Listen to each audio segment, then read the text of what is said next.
Ito ang Bombo Radio Philippines. Fully digitalized. Numero 1 sa balita, komentaryo, drama at serbisyo publiko. Bombo Radio Philippines. Bombo Radio Philippines. Ang inyong number 1 at most trusted radio network in the country. Basta Radio Bombo! Oras sa Bombo Radio Iloilo, Philippine Standard Time, 50 minutos na nakaligad sa takna sining alas 11. Welcome sa pagpangalagad sa Bombo Hanay sa Udtudri sa FM Bombo Radio Iloilo, ang flagship station sa the number 1 most trusted radio network kinakandrang Bombo Radio Philippines. Adlaw kita karon sa Huwebes, Mayo 2, tuwing 2024. Sa gihapon, hindi mo lang ganin mga kurban, Bombo Chama Blanco Hover. Sa mga nagapauna dalagkuan karon nga mga balita, update sa enkwentro sa tunga sang rebelde nga grupo kag Philippine Army sa Banwa sang Leon aton hibalon. Sa piyak nga bahin pagpangdakop sa mga kolorong nga jeepney paiway anay tubtob ba Mayo 15. Warning kag information dissemination ginpatuman subong adlaw. Nagapang tapikman sang sticker ang Iloilo City Traffic Management Unit sa mga consolidated nga mga traditional jeepney agud iya mapatod nga ini sila ang kabahin sang kooperatiba kag Indri Colorum. Sa bihak nga bahin na Banwa Board Member Domingo Oso Jr. bukas ka magpadalagan bilang vice gobernador sa probinsya apang mga depende sa desisyon sa iya sininga partido. Mga taga-Suo Carevalo nagabakal sang ginalon nga tubig para sa pagpaligo.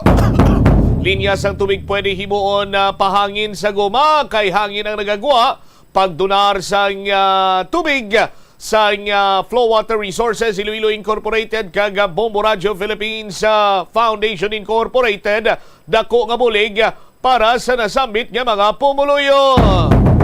Muni madalagkuan mga balita, issues kay impormasyon na may sentro karon sa aton sining pagpangalagan sa gihapon diri sa palatuntunan na Bombo Hanay sa Udto. Sa mga kabombo naton, standby kay may good news kita. Buena Mano Salvo Year 18 ng Bombo Radio at Star FM.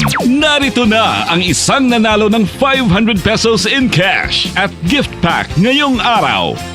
Atensyon sa mga taga-distrito sa Arevalo. Magagikan din ang aton sining winner may proof of purchase nga Casino Ethyl Alcohol. Casino Ethyl Alcohol, ang proof of purchase 65 anyos, taga Villa Matilde Subdivision Haro.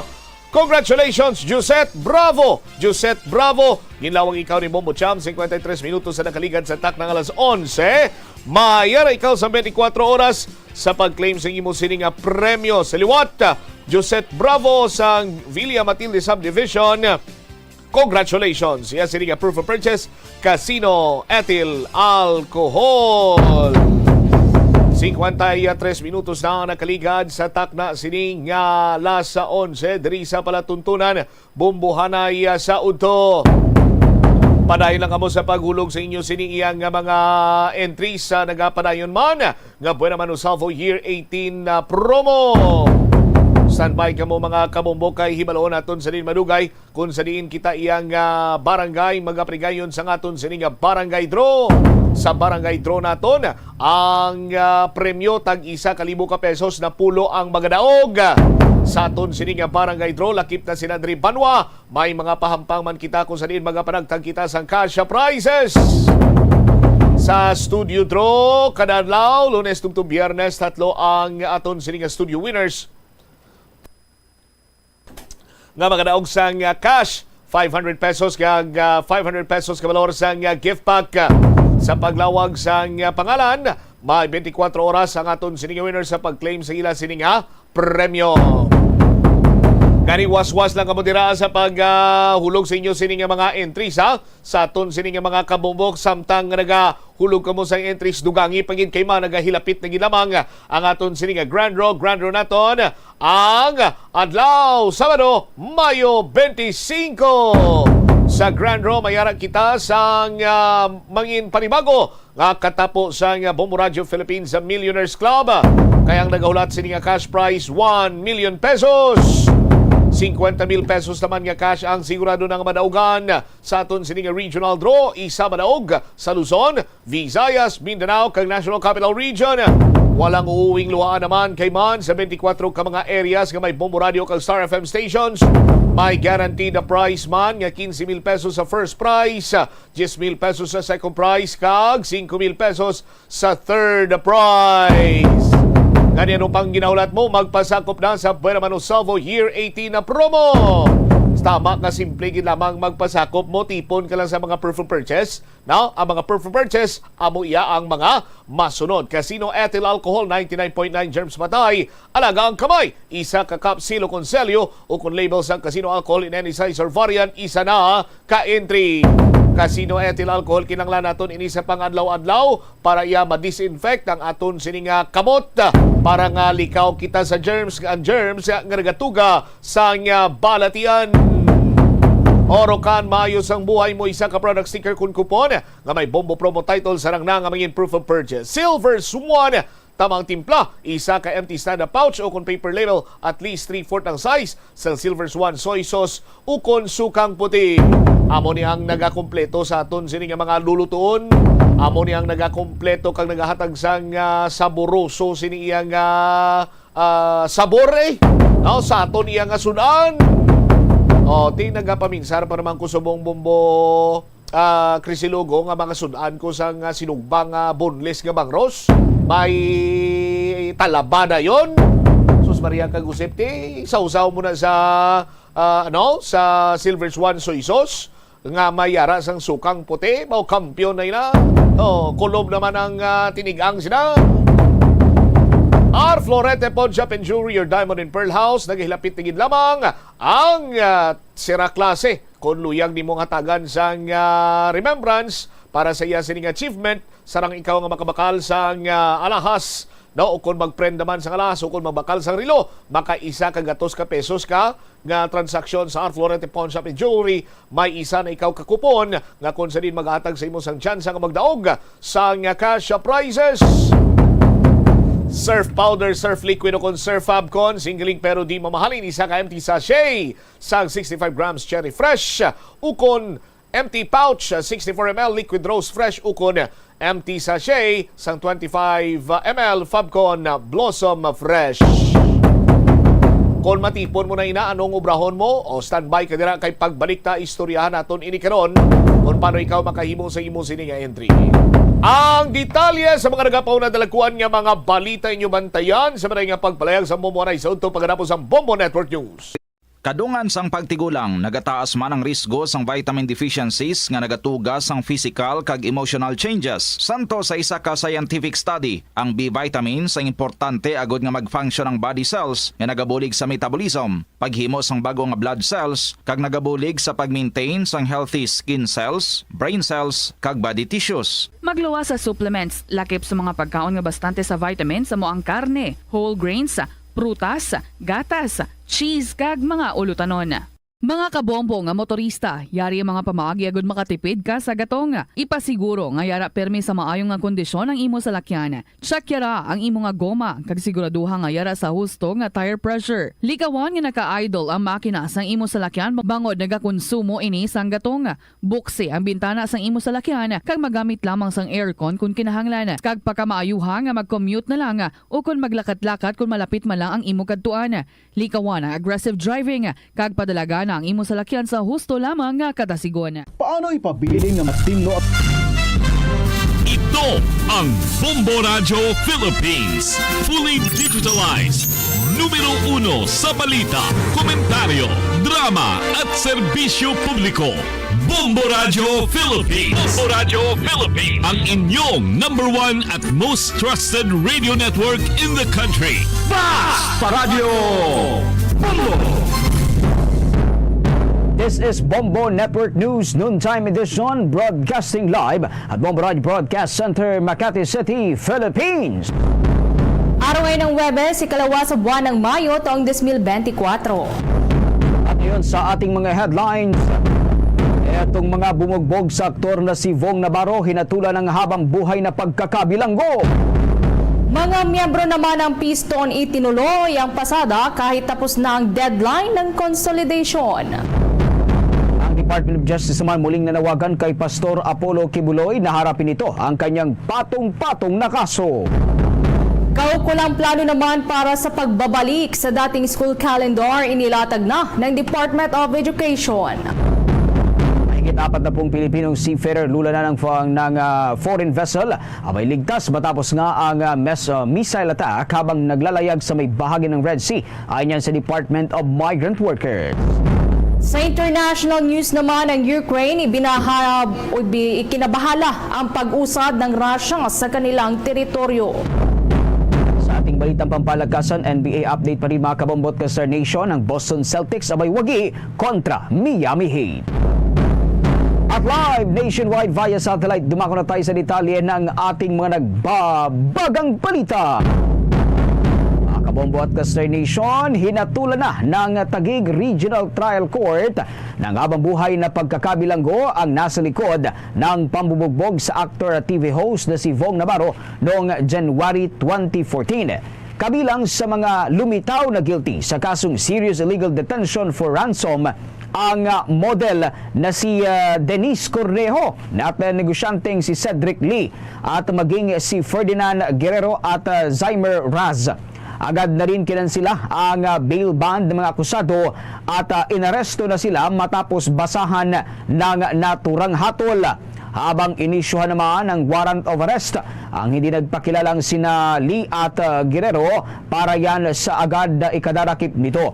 Pinagbabayad ang mga ito ng 300,000 pesos kay Navarro bilang bayad pinsala. Hindi naman nakadalo ang aktor sa naturang pagbasa ng naging hatol sa mga akusado, partikular na dito nga sa mga sangkot sa pambubugbog sa kanya. Nagugat nga ang kaso sa pambubugbog kay Navarro dahil inakusahan ito ng tangkang panggagahasa kay Cornejo, ngunit lumitaw na may nauna ng mga naging pag-uusap etong sina Denise at Vong at set up ang presensya sa lugar ni Lee at maging ni Raz. Sa iba pang mga balita sa oras na ito, abay ipinagpatuloy pa rin ng mga miyembro nitoong grupong Piston itong pamamasada sa kabilayan ng pagtatapos ng deadline ng consolidation para yan sa Public Utility Vehicle Modernization Program ng pamahalaan. Para sa mga driver, kakailanganin pa rin ng publiko ang puwersa ng mga traditional na jeep dahil kaunti ang mga modern jeep na pumapasada sa mga kalsada. Git nila, wala pa namang maayos na sistema ng pagpapatupad kahit na matapos nga itong deadline ng naturang konsolidasyon. Una nang inamin ng Department of Transportation na hindi pa sila manghuhuli netong mga unconsolidated jeepneys, pero pinakikiusapan nila ito na huwag nang magpumilit na pumasada sa kalsada dahil malinaw na wala ng prangkisa ang mga ito. Una nang sinabi ni Modi Floranda ng Piston na hindi sila nawawalan ng pag-asa kahit marami sa kapwa driver at operator ang nag-consolidate na ay ginigit pa rin ang laban para yan sa kanilang kabuhayan. At kaugnay nga yan mga kabombot ka sa nation, iginigiit ng naturang mga transport group na mas maigi pa rin na panatiliin itong traditional na jeep kung ikukumpara doon sa mga modern jeep na mula sa China na karag-karag din at madaling masira. At kaugnay yan mga kabombot ka sa nation, nananawagan pa rin sa gobyerno maging ang Piston at Manibela na pakinggan ang kanilang panig. Itinilaga namang bagong hepe ng Primary Investigation Arm ng Philippine National Police na Criminal Investigation and Detection Group o CIDG, si Police Major General Leo Francisco. Ito ay kasunod na rin ng ikalawang balasahan ng police officials mula nang maupo bilang Philippine National Police Chief si General Romel Francisco Marbil noong nakalipas na buwan. Pinalitan ni Francisco si Police Major General Romeo Karamat Jr. na itinalaga bilang bagong commander naman ng Area Police Command Northern Luzon. Hahalili naman sa binakanting posisyon ni Francisco bilang Directorate for Investigation and Detective Management Chief si Brigadier General Matthew Bakay. Si Major General Francisco nga ay miyembro ng Philippine Military Academy Class of 1992. Bago ang kanyang pagkakatalaga bilang bagong CIDG Chief, nagsilbi din ito bilang Director ng Manila Police District at Regional Director ng Police Regional Office 6. Oras 5 minuto makalipas ang alas 12 ng tanghali. Sa pagpapatuloy pa rin ho ng ating mainit na balita sa oras na ito, abay muling nanawagan nga itong Department of Justice dito ho kay Kingdom of Jesus Christ Pastor Apollo Kibuloy na lumutang na at tigilan na ang pagtakas sa batas. Umaasa si Justice Assistant Secretary at kasalukuyang tagapagsalita ng Justice Department na si Attorney Miko Clavano na harapin ng naturang pastor itong kanilang patong-patong na kaso laban sa kanya para nga makapagpresenta ito ng mga ebidensya na magpapaliwanag naman ng kanyang panig. Ito ngang si Pastor Apollo Kibuloy ay naharap pa rin sa kasong sexual abuse na inihain naman dyan sa may Davao Regional Trial Court at sa kasong human trafficking na inihain naman dito sa may Pasig Regional Trial Court. Nilinaw ni Clavano na hindi pa nakakansila itong pasaporte naman ni Pastor Apollo Kibuloy dahil wala pang motion mula sa prosecution para kansilahin ito. Ngunit humingi na raw ang kanilang kagawaran ng hold departure order hinggil dito. Hindi naman daw tumitigil itong ang National Bureau of Investigation para matukoy ang eksaktong kinaroroonan ng naturang pastor na magpasa hanggang ngayon ay patuloy pa rin pinaghahanap. Naniniwala naman ang Department of Justice na nasa loob pa rin ng bansa itong si Pastor Apollo Kibuloy dahil na rin yan sa record ng Bureau of Immigration. Ito nga si Kingdom of Jesus Christ Kibuloy ay naharap sa patong-patong na kaso, kagaya ho yan ng sexual abuse at human trafficking. Netong Abril, naglabas ng warrant of arrest ang korte sa Davao at maging dyan sa may Pasig City Regional Trial Court. Ngunit magpahanggang ngayon ay hindi pa lumulutang si Kibuloy at patuloy nation kanong nakarang buwan nga rin ay inihain ng Davao Regional Trial Court. Ito mga otoridad dyan sa Davao. Ito namang warrant of arrest na inilabas ng naturang RTC sa Davao laban doon sa mga kapwa-akusado ni Pastor Apollo Kibuloy. Ngunit pagkatapos nga na ito ay maaresto ay kaagad namang nakapag-bail ang mga ito. Subalit ito hong mga kaso naman nga na kinakaharap ni Kibuloy at ilan pang mga kapwa-akusado nito dito naman sa kaso na nakahain sa may Pasig Regional Trial Court ay hindi bailable. Bombo International News. Ikinakabahala ngayon ni Ukrainian President Volodymyr Zelensky ang patuloy na pagsakop ng Russia sa maraming teritoryo ngayon ng Ukraine. Dahil dito, pinapamadali na ni President Zelensky sa Amerika ang pagbibigay na nila ng mga military aid. Kaugnay yan, mahalagaan niya na agad na maibigay na ang $61 billion na military aid. Mula pa noong Desyembre nga na nakalipas na taon, ay sinasamantala na ng Russia ang kakulangan ng armas ng Ukraine kung saan patuloy ang kanilang pag-abante sa kanilang mga sundalo. Noong Pebrero din ay inanunsyo ng Ukraine ang pag-atras ng mga kanilang sundalo sa may Avdiivka, ang bayan na ilang dekada ng pinaglalabanan ng Russia. Pagtitiyak naman ni US President Joe Biden na lahat ng tulong ng Ukraine ay kanilang ibibigay para lamang tuluyan ng masugpo ang ginagawa ngayong pag-atake ng Russia. Bombo Sports News. NBA update pa rin mga kabombo at ka-Star Nation. Nilampaso ng Boston Celtics ang katunggaling Miami Heat sa naging pagharap nito ngayong araw dyan ho sa Amerika sa score na 118-84. Sa unang quarter pa lamang ng laban ay nahirapan na ang Miami Heat na makisabay sa pinapaulang puntos ng mga star player ng Boston Celtics. Pagsapit ng ikalawang quarter ng laro ay sinubukan ng Heat na humabol, ngunit nabigo ito hanggang sa ikatlo at ikaapat na quarter ng National Basketball Association Playoffs Round 1 Game 5 sa Eastern Conference. Dahil sa panalong ito, pasok na ang Boston Celtics sa second round ng Eastern Conference. Nanguna sa pagkapanalo ng Boston ang kanilang star player na si Jaylen Brown na nagpaulan huya na ng 25 points, 6 rebounds at 2 assists. Umalali naman ang kanilang guard na si Derek White na kumamada ng kabuang 25 points, 5 rebounds at 2 assists. Sa kabila ng ginawang depensa ng Miami Heat, nabigo nga ito na ipanalo ang naturang laban. Dahil dito, nasayang ang ambag na puntos ni Bam Adebayo matapos na umabot sana ng 23 points, 5 rebounds at 6 assists ang naging ambag nito. Ginanap ang naturang laban sa TD Garden na dinaluhan naman ng libu-libang fans ng dalawang sikat na NBA team. Balik naman tayo sa mga balita dito sa ating bansa. Makabombo at Kastar Nation, kinumpirma ng Department of Budget and Management na mayroong nakalaang mahigit 3.7 billion pesos mula yan sa pamahalaan na ipamimigay sa mga indigent college student para suportahan itong kanilang pangailangan sa pagtatapos ng kanilang mga kinuhang kurso sa kolehiyo. Ayon kay Budget Secretary Amena Pangandaman, inilaan ang naturang pondo para yan sa kabuang 247,135 student grantees sa ilalim yan ng tulong-dunong program.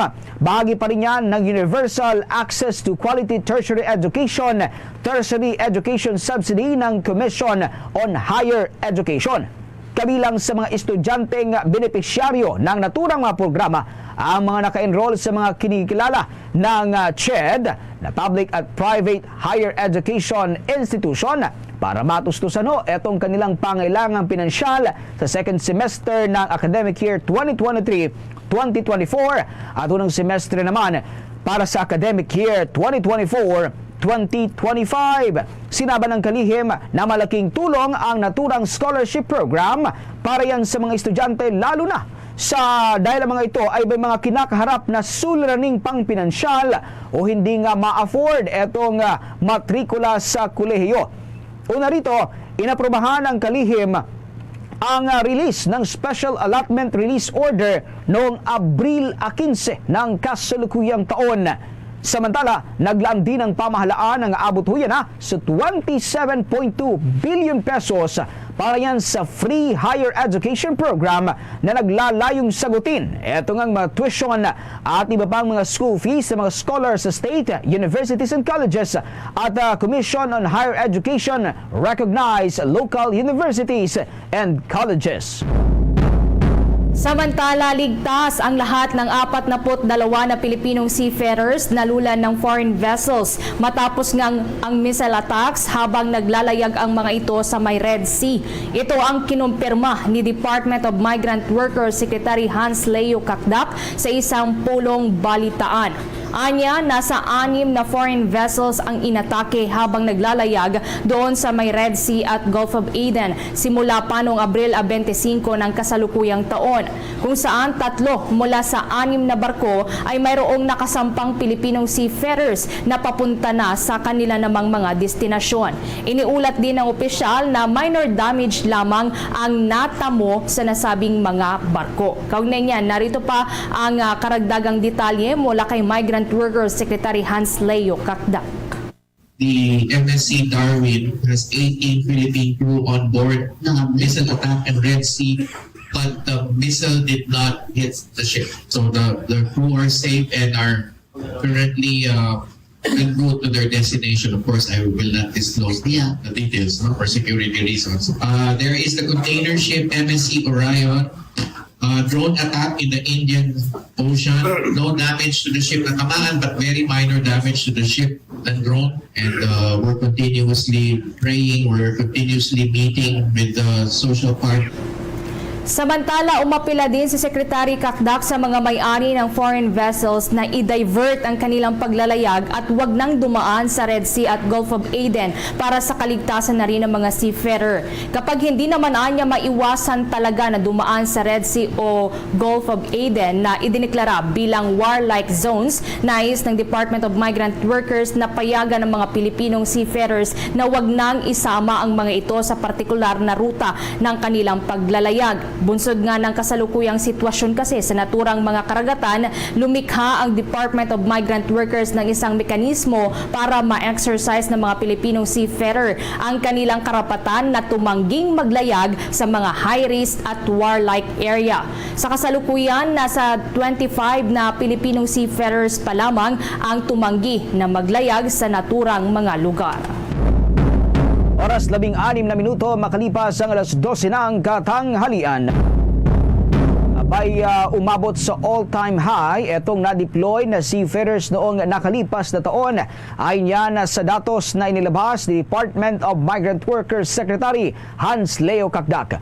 Ito ay matapos makapagtala ang ahensya nang aabot yan sa 578,626 na mga seafarers deployments sa iba't ibang shipping firm sa mundo ang naturang kagawaran.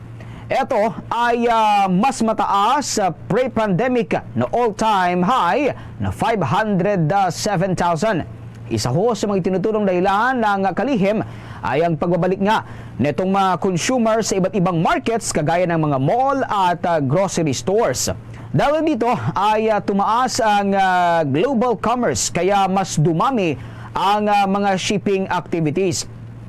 Binigyan din ng kalihim ang kagustuhan ng mga ship owners na magkaroon ng Filipino seafarers dahil umano sa mataas na kalidad ng pagtatrabaho ng mga ito. Samantala, sa kabila nito ay bumaba naman ang bilang ng mga na-deploy na seafarers ngayong first quarter ng kasalukuyang taon. Umabot lamang ito sa mahigit 110,000. Mas mababa naman kumpara yan sa naitalang bilang noong nakalipas na taon sa parehong panahon na pumalo sa 149,262 na mga seafarers. Sa pagkakataong ito, mga kabombo at Castor Nation, kumuha tayo ng mga balitang tinutukan ng ating mga kasamahan. Ito hong full in-person classes na ito hong mga estudyante abay posibleng malimitahan sa 165 days para yan sa school year 2024-2025. Alamin natin ang buong detalye ng naturang balita sa pagtutok ni Bombo JC Galvez. Posibleng limitahan sa 165 days ang full in-person classes ng mga estudyante para sa school year 2024 to 2025. Ngunit magkakaroon ng alternative delivery modes tuwing weekend o holiday upang makumpleto ang 180 school days. Itong plano ng Department of Education kung saan kinukonsidera ng ahensya ang mas maikling pasok sa eskwelahan sa susunod na school year bilang bahagi ng agresibong aksyon upang agad na makabalik sa dating school calendar.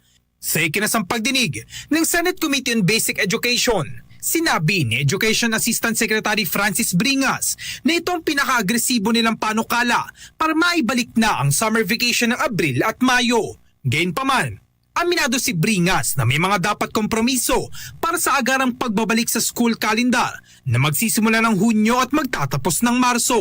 Maaari anyang mabawasan ang school break ng mga guro na makakaapekto sa kanilang vacation pay. Posible rin anyang maranasan ng mga mag-aaral ang mas compressed na academic year sa pagbuo ng lahat ng learning competencies sa mas maikling school days. Iginit ni Bringas na kung gagawin ng gobyerno ang agresibong aksyon ay dapat na magsakripisyo ng ilang oras ang mga estudyante at mga guro. By the Department of Education, and the gradual reversion to the April-May school break was based on the following. Number one, it is the preference of majority of the general public as reflected in the surveys conducted on the matter. And second, the significant economic impact of summer breaks as a tourism drive for local destinations in the country. Therefore, we would like to take this opportunity to clarify that the decision of gradual revert to April-May school break was not brought about by climate or weather considerations. The department already has a standing policy allowing our schools to immediately shift to ADM upon the determination that the school environment is no longer conducive to learning. The policy is being implemented to ensure learning continuity without compromising the health and safety of our learners, teachers, and school personnel. Initially, a 5-year period was the proposed timeline for the gradual reversion. Upon due consideration, however, the timeline was reduced to merely 2 school years. Para sa Bombo Network News, ako si Bombo JC Galvez nag-uulat para sa number 1 and most trusted radio network in the country, Bombo Radio Philippines, Basta Radio. Bombo! Nananawagan si Senator Francis Tolentino sa pamahalaan ng Pilipinas na magpatupad ng price freeze sa mga pangunahing bilihin sa gitna yan ng epekto ng El Nino phenomenon. Kabilang nga sa pinasasama ni Senator Tolentino sa price freeze ang bigas upang hindi mabigatan ng mga Pilipino sa inaasahang pagsirit ng presyo ng produkto, bunsod na rin ng kakulangan ng supply dahil sa epekto ng tag-init. Sa rekomendasyon nga ng senador ay iiral ang price freeze habang nararanasan ng bansa ang El Nino. Kasabay nito, kinatigan din ng senador ang direktiba ni Pangulong Ferdinand Marcos Jr. na repasuhin ang umiiral na minimum wage sa bawat rehiyon sa Pilipinas. Inihayag din ni Senator Tolentino na mahalagang matulungan ang mga manggagawa na makaagapay din sa inflation, subalit ikukonsidera pa rin ang kakayahan ng mga negosyante at employers. Oras 21 minuto, makalipas ang alas 12 na ang tanghali. Sa iba pang mga balita sa oras na ito, nasa kote ng mga otoridad ang 16 na kataong nagpapatakbo nitong illegal online raffle sa isang opisina dyan sa may Binyan, Laguna. Ayon sa Philippine Amusement and Gaming Corporation of PAGCOR, nahuli sa akto ng mga operatiba ng Philippine National Police Anti-Cybercrime Group at mga kinatawan nga ng PAGCOR ang mga suspect na naka-livestream sa ika-50th raffle event nito ng online page na Lucky Dream 4. Ayon kay PAGCOR Senior Vice President Raul Villanueva, ang naturang page ay mayroong 111,000 followers na nagkasagawa nga ng naturang live online raffle games at tagalog ito ng second-hand na motorsiklo bilang papremyo, kung saan sa isang raffle nakakakolekta ang naturang grupo. Nangaabot yan sa 1.8 million pesos. Nakabibenta din umano ang grupo ng average na 40,000 hanggang 50,000 tickets, kung saan ang nagkakahalaga ng 40 pesos bawat ticket. Kaya umaabot sa hanggang mahigit 8 million pesos ang kanilang nakukulimbat mula nang simulan nila ang naturang illegal na online operation. Ang masaklap-anay dito, karamihan sa miyembro ng grupong ito ay mga kabataan, kung saan pinakabantanda ay 27 years old. Samantala, sinabi naman ni PAGCOR Chairman at Chief Executive Officer Alejandro Tenco na ang pag-aresto sa grupo ay bahagi ng pangako ng State Gaming Agency na paigtingin pa ang kampanya laban sa illegal online gambling sa pamamagitan ng pagpapalakas ng kolaborasyon sa mga law enforcement agencies. Sa iba pang mga balita, itinuturing na generally peaceful ng Philippine National Police ang pagdiriwang ng Araw ng Paggawa kahapon. Ayon kay Philippine National Police Public Information Office Chief Police Colonel Jean Fajardo, batay ho sa kanilang monitoring sa mga aktibidad sa buong bansa tulad ng mga kilos protesta, job fairs at iba pa, ay mapayapa ito sa pangkalahatan. Maliban na lamang aniya sa insidente naman ng nangyaring girian sa pagitan huya ng pulisya at mga demonstrador sa harapan niya ng United States Embassy sa Maynila na nagresulta nga sa pagkakaresto ng 6 na mga demonstrator. Ipinagharap na ang mga ito sa direct assault to person in authority.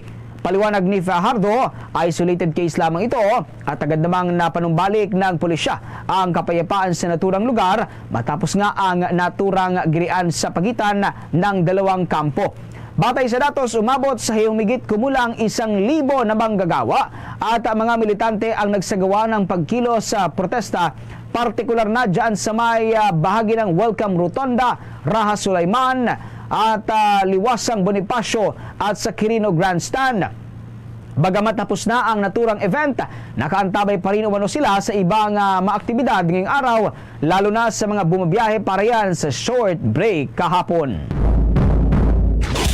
Bombo International News.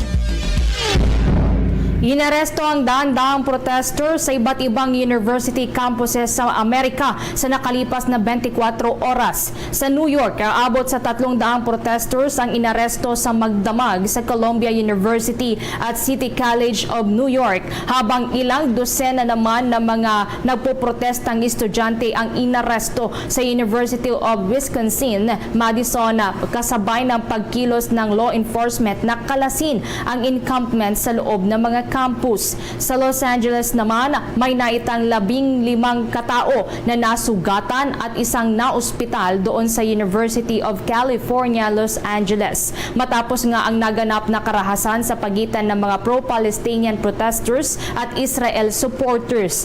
Bunsod nito, kinansila muna ang mga klase sa naturang universidad nitong araw ng Miyerkules at kasalukuyan din na nakastasyon ang mga pulis sa campus para tumulong sa pagpapatupad ng seguridad doon. Una rito, bagamat magkakaiba ang mga dinedemand ng mga protesters sa bawat universidad doon sa Amerika, mayorya naman daw ng isinasagawang demonstrasyon sa Estados Unidos ngayon ay nananawagan para i-boycott ang mga kumpanya at individual na may kaugnayan o sumusuporta sa Israel sa gitna ng gyerang ito doon sa Gaza. Samantala, matagumpay ang naging pamahagi ng ayuda ng lokal na pamahalaan ng Quezon City sa abot yan sa 1,200 na mga benepisyaryo sa ilalim huyan ng tupad program ng naturang ahensya. At sa isang pahayag, sinabi ni PESO Public Employment Division Head Rhea Labrador, bawat benepisyaryo ay nakatanggap ng tig 6,100 pesos. Ito mga kabombo at ka-Nation ay katumbas naman ng 10 araw na kabayaran para yan sa kanilang pagtatrabaho, na katumbas naman ng 610 pesos na arawang sahod. Ang naturang benepisyo ay pinagkakaloob nga sa mga individual na nawalan ng trabaho. Layo nito na kahit paano ay makatulong na mairaos itong kanilang mga pangangailangan sa pang-araw-araw. Namahagi rin ang Quezon City Local Government Units ng Nego Cart sa 265 na mga individual na benepisyaryo ng naturang programa. Samantala, iniulat naman ni Labrador na naging matagumpay ang ginanap na job fair sa Quezon City Hall kasabayan ng Labor Day kahapon. Sa pagkakataong ito, mga kabombo at ka-Star Nation, kumuha tayong muli ng mga balitang tinutukan ng ating mga kasamahan. Ito hong wage board, sabay nirerepaso na itong petisyon kaugnayan sa taas sahod para yan sa mga manggagawang Pilipino. May buong detalye, si Bombo Kelly Cordero. Sinimulan na ng iba't ibang regional tripartite wages and productivity boards ang pagripaso sa umiiral na minimum wage rate sa kani-kanilang rehiyon. Ayon yan kay Labor Secretary Bienvenido Laguesma. Ani Laguesma, nagsimula ang pagsusuri dahil mayroon na niya silang mandato at obligado silang gampanan ang kanilang responsibilidad. Ipinaliwanag ng kalihim na ang mga regional tripartite wages and productivity boards ay otorisado na magsimula ng pagsusuri 60 araw bago ang pag-expire ng isang taong bisa ng huling wage order. Ang anniversary umano ng wage increase sa National Capital Region ay sa buwan ng July. Kaya naman 60 araw bago ang anibersaryo ay kailangan na nilang simulan ang pagsusuri. Kung amin pong pag-implementa yung binanggit po ng ating Pangulo, ang dapat na pagkilos ninyo at review ninyo ay dapat 60 days bago dumating yung anniversary date ng wage increase para pagdating ng napapakinabangan na manggagawa, anuman pong adjustment ang magiging desisyon na pagpapasya ng ating pong regional tripartite wage and productive. Kung matatandaan, sinabi ni Pangulong Ferdinand Bongbong Marcos Jr. sa Department of Labor and Employment na tugunan ang underemployment sa pamamagitan ng pagtuturo ng in-demand skills. Sa kanyang talumpati sa araw ng paggawa sa Palasyo ng Malacanang,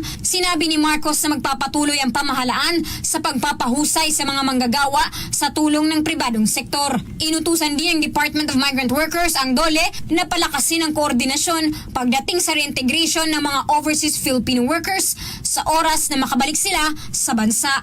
Para sa Bombo Network News, Bombo Kelly Cordero nag-uulat para sa #1 and most trusted radio network in the country, Bombo Radio Philippines. Basta Radio, Bombo! Sa iba pang balita, kinumpirma ng Armed Forces of the Philippines na naging matagumpay ang pagsasagawa nito ng aerial resupply operation sa Maypatag Island noong nakalipas na buwan. Sa isang pahayag, sinabi ni Armed Forces of the Philippines Public Affairs Office Chief Colonel Cerces Trinidad, gumamit sila ng Philippine Air Force NC-212 at na aircraft para maihatid ang essential goods. Kabilang narito ang mga pagkain at gamot ng mga tropa na nakatalaga sa naturang isla. Ang natura namang exercises ay ginawa sa dalawang magkahiwalay na senaryo. Paliwanag ni Trinidad, ang naturang aerial resupply ay mananatiling bahagi ng operational mix options ng Armed Forces of the Philippines. Ito ay makakatulong naman sa mga ground commander na masiguro ang kaayusan at kapakanan ng kanilang mga tauhan.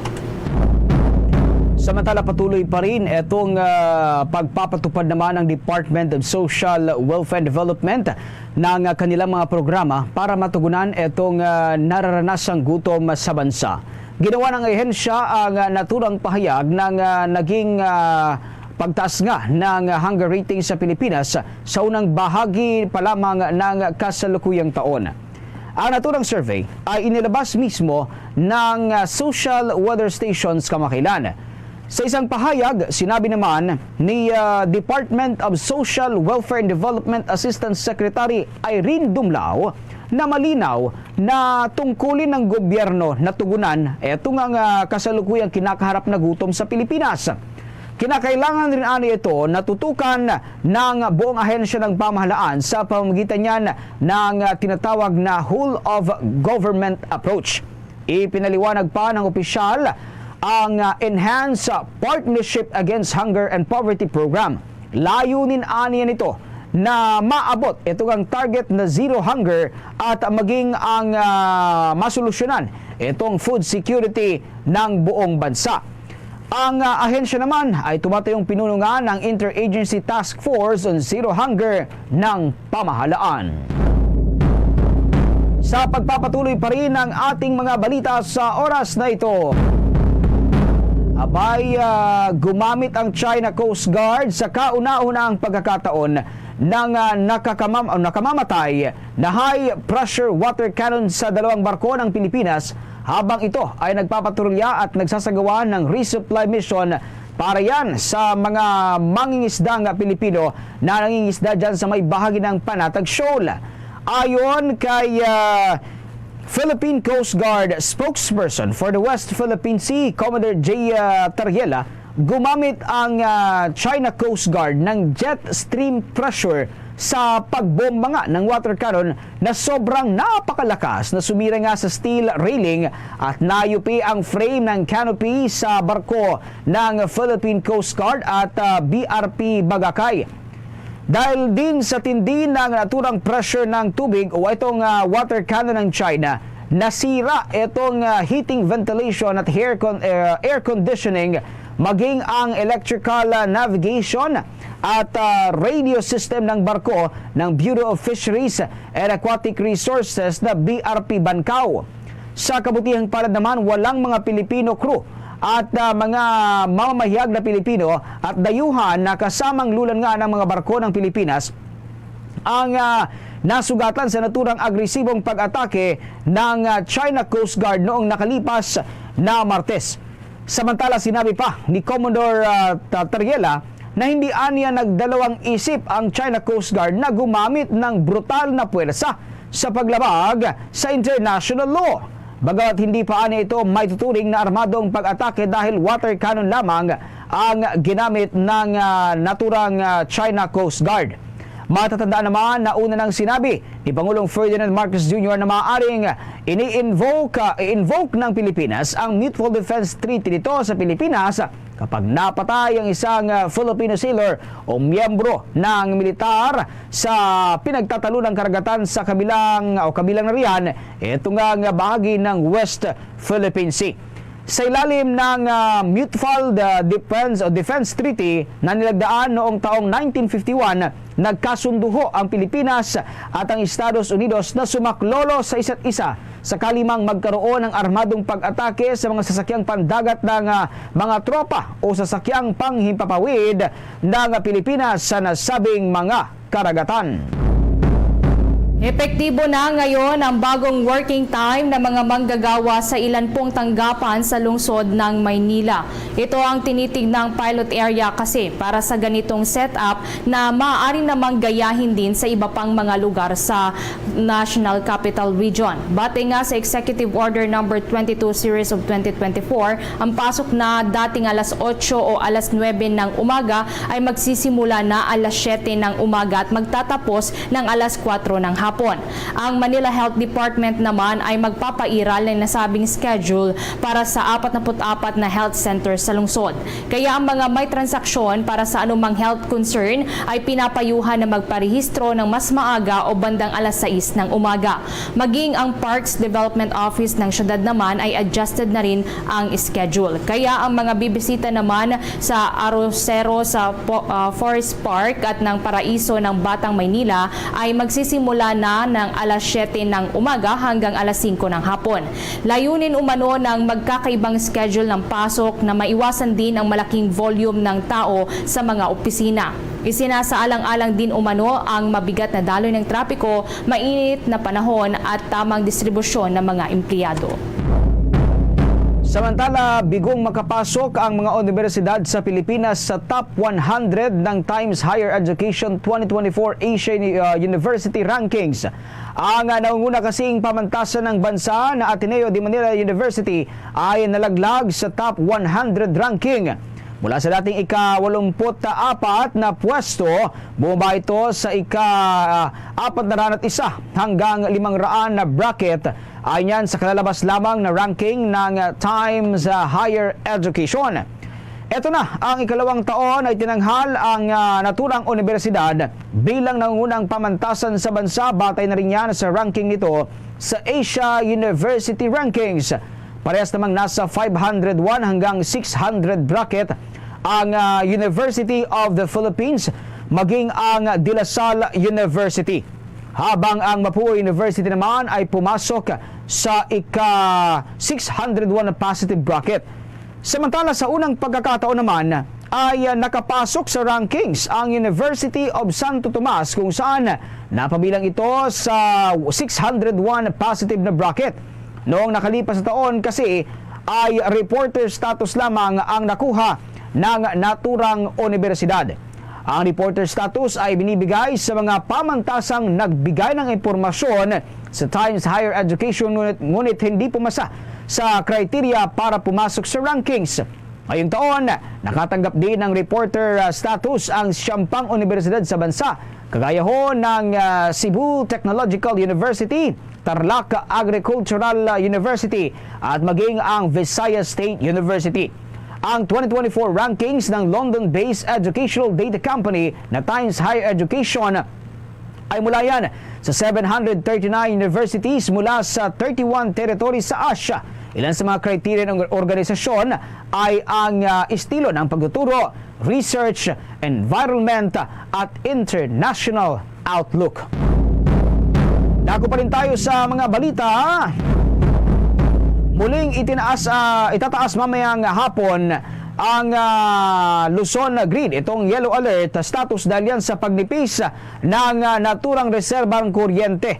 Nabatid na 20 planta ng kuryente ang nagkaroon ho ng tinatawag na force outage habang halos 40 lugar sa bansa ang inaasahang makaranas ng danger level ng heat index at posible nga magkaroon ng mas mataas na konsumo ng power supply.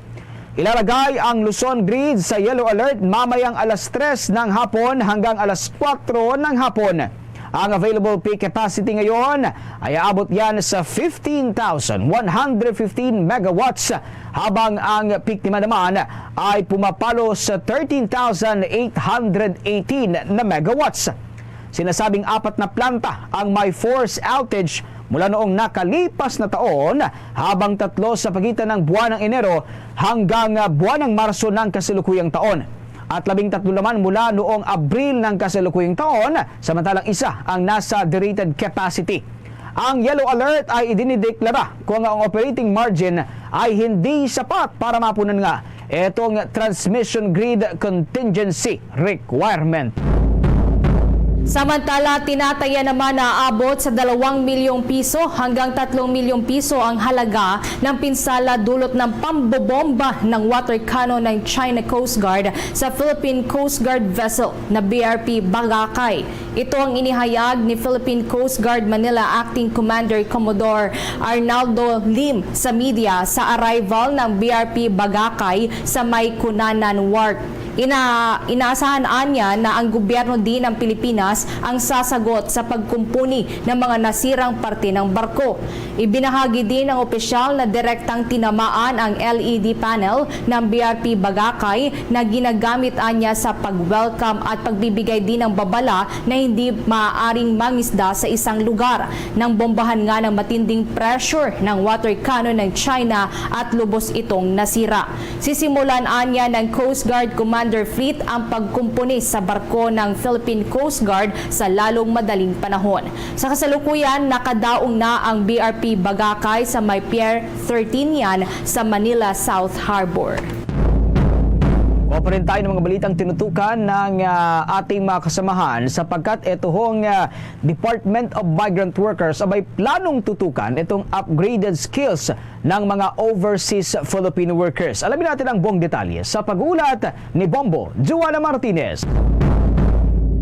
Plano ng Department of Migrant Workers na tutukan ang pagpapaigting at pagpapaunlad ng skills ng mga vulnerable sector gayon din sa mga domestic helper na overseas Filipino workers. Ito ay kaugnay sa mga hinaing ng mga Pinoy abroad hinggil sa dagdag sweldo para sa kanila dahil ang halos 20 to 25,000 pesos na sahod na kanilang nakukuha at ipinadadala ay hindi sapat dahil sa mahal na bilihin sa Pilipinas. Ayon kay Department of Migrant Workers Secretary Hans Leo Cacda, kasalukuyan na nilang pinag-uusapan ang ganitong klaseng issue ngunit hindi pa tiyak kung ano ang desisyon dahil hanggang sa ngayon ay patuloy nila itong pinag-aaralan. Habang ang isa naman sa kanilang plano ay ang pag-upgrade ng skills ng nasabing mga Pinoy abroad upang tumaas din ang sweldo ng mga ito. We are looking at it from the perspective of upgraded skills by our kasambahay. In Israel, they are caregivers, of course. So what we're trying to look at is may mga kasambahay na actually pagdating sa abroad, nag-hangin ng bata the whole day,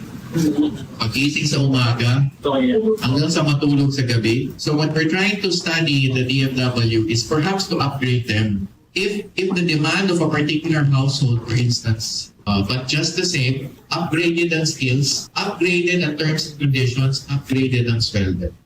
Dagdag din niya maaaring dumaan at sumabak ang mga overseas Filipino workers sa ibibigay na training ng Technical Education and Skills Development Authority upang mapabuti ang upskilling at reskilling ng mga ito. Kung matatandaan, una nang sinabi ni Department of Migrant Workers Undersecretary Patricia Yvonne Caunan na plano nilang magkaroon ng upskilling programs na kaloob para sa mga overseas Filipino worker upang mas madagdagan ang kanilang mga kaalaman. Bukod dito, layunin din ng nasabing programa na mas mabigyan din ng iba't ibang oportunidad ang mga Pilipino na nagnanais ng mas mataas na antas ng trabaho sa buhay. Samantala, nilinaw naman ni Kakdak na wala pa silang ibinibigay na tiyak sa kung ano na ang pinal na halaga ng dagdag sweldo para sa nasabing mga domestic helper dahil ayaw umano ng nasabing ahensya na basta na lamang magbigay ng kung ano-anong mga numero at nais nila na magbatay sa isang scientific na pag-aaral. Para sa Bombo Network News, Bombo Joanna Martinez nag-uulat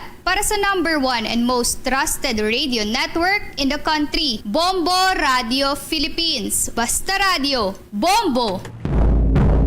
Sa pagkakataong ito, mga kabombo at ka-Nation, dumako na tayo sa mga balitang tinutukan ng ating mga kasamahan sa probinsya.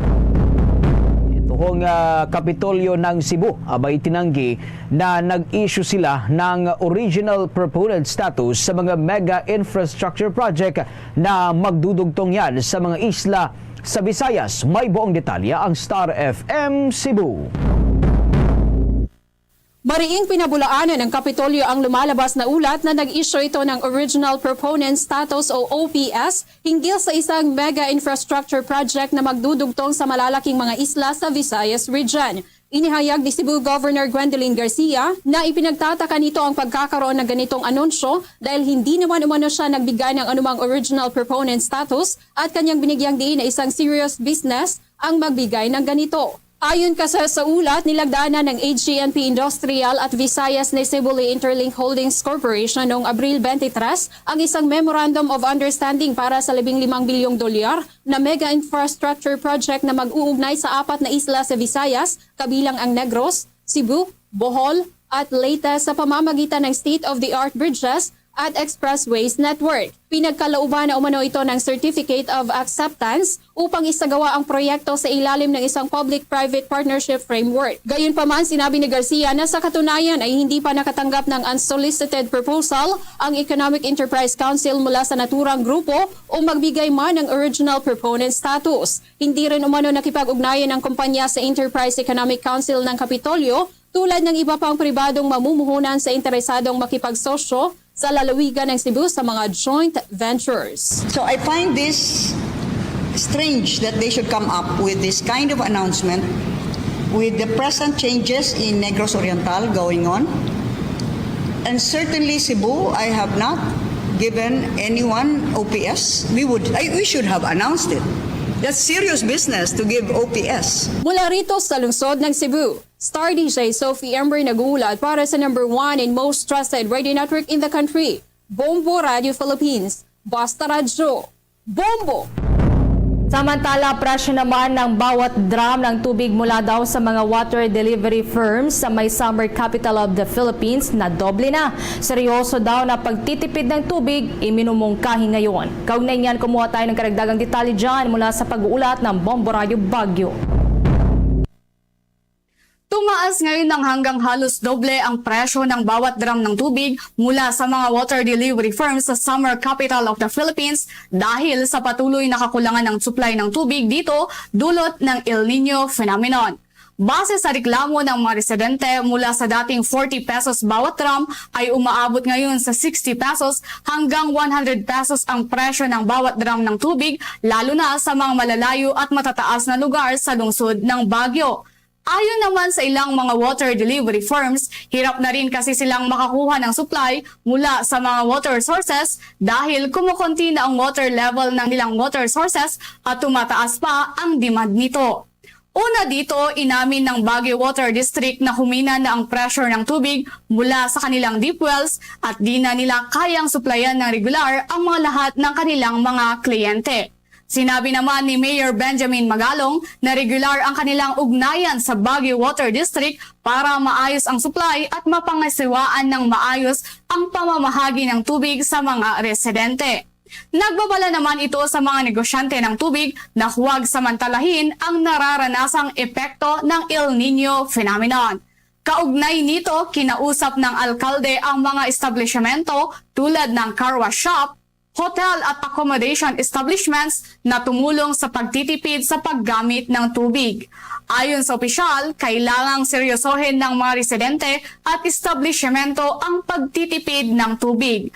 Una na ring sinabi ni City Administrator Engineer Bonifacio de la Peña na nasa kritikal ng kondisyon ang supply ng tubig sa City of Pines dahil bumaba ng level ng tubig sa mga deep wells at watersheds at sa rainwater harvesting facility ng Baguio Water District sa Santo Tomas, Tuba, Benguet. So ang advice ko sa ating publiko, talagang kailangan seryosohin natin itong water conservation, sa ating mga business establishments na malakas umubos. Anyway, na-meet naman na natin sila and they're very cooperative. So maraming paraan para mag-conserve tayo ng tubig. And tuloy-tuloy naman yung pag-distribute natin ng mga information materials para matulungan natin kung ano yung mga iba't ibang mga paraan para makapagtipid tayo ng tubig. Para sa Bombo Network News, ako si Bombo Mira Pakpakan para sa number 1 and most trusted radio network in the country, Bombo Radio Philippines. Basta Radio, Bombo! Ito namang groom na wanted sa kasong murder abay hindi na nakapag-aido matapos inaresto sa araw mismo ng kanyang kasal sa Iloilo. May buong detalye ang Bombo Radio Iloilo. Naunsami ang sanay masayang selebrasyon sa Barangay Marandig, Kalinog, Iloilo matapos inaresto ang groom sa araw mismo ng kanyang kasal. Ito ay si alias Nito, 29 anyos, na may kasong murder. Sa panayam ng Bombo Radio kay Police Major Fernand Limbungan, hepe ng Kalinog Municipal Police Station, sinabi nitong nakalista si alias Nito at ang partner nito sa civil mass wedding sa naturang bayan. Ngunit bago pa man ito nangyari, sa umaga pa lamang ay ikinasa na ang warrant operation. Hiniling pa umano ng pamilya na patapusin muna ang kasal, ngunit hindi pinahintulutan ng otoridad. Napagalamang ang kaso ng groom ay nagugat noon pang 2012 dahil nabaril patay umano nito ang tiyuhin ng minsan nilang pagagawa ng baril. Nasettle na umano ang kaso sa pamilya ng biktima, ngunit na-file na ang kaso sa korte hanggang sa inihain ang warrant of arrest. Sa ngayon ay nakakulong ang naturang lalaki sa custodial facility ng Kalinog Municipal Police Station. Yung arrested po sa wanted person, hanggang ngayon mas nakatulong po sa kasi yung case niya is murder, non-bailable po yun. I-return natin yung warrant of arrest doon sa korte at saka hintayin lang yung patawag ng korte para at least kung si part ng complainant na hindi na siya interesado na i-push yung kaso, malamang doon na sila magkasunduan na arigluin yung kaso. Si Police Major Fernand Limbungan ang hepe ng Kalinog Municipal Police Station. Para sa Bombo Network News mula sa Bombo Radio Iloilo, ako si Bombo G. Zapadios para sa number 1 and most trusted radio network in the country, Bombo Radio Philippines. Basta Radio, Bombo! Ito namang half-day na pasok ng mga empleyado ng local government unit pag-aaralan ng pamahalang panlalawigan ng Isabela dahil yan sa tumitinding init ng panahon. May buong detalye ang Bombo Radio Kawayan. Pag-aaralan umano ng pamahalang panlalawigan ng Isabela kung posibleng gawing kalahating araw na lamang ang pasok sa gobyerno sa lalawigan upang makaiwas sa matinding init ng panahon. Sa naging panayam ng Bombo Radio Kawayan kay Isabela Governor Rodito Albano III, kanyang sinabi na bukas siya sa ideya na gawing kalahating araw ang pasok sa gobyerno kung saan magsisimula ito ng alas 6 at matatapos ng alas 11 ng umaga. Anya kakausapin niya ang mga department heads upang ipahayag ang ideya at kuhanan din sila ng salaysay. Dagdag pa ni Governor Albano na mas mainam umano ito kaysa gawing 4 na araw na lamang ang pasok sa gobyerno sa loob ng isang linggo. Titignan pa naman umano niya kung posible ba ito at hindi ipinagbabawal sa batas.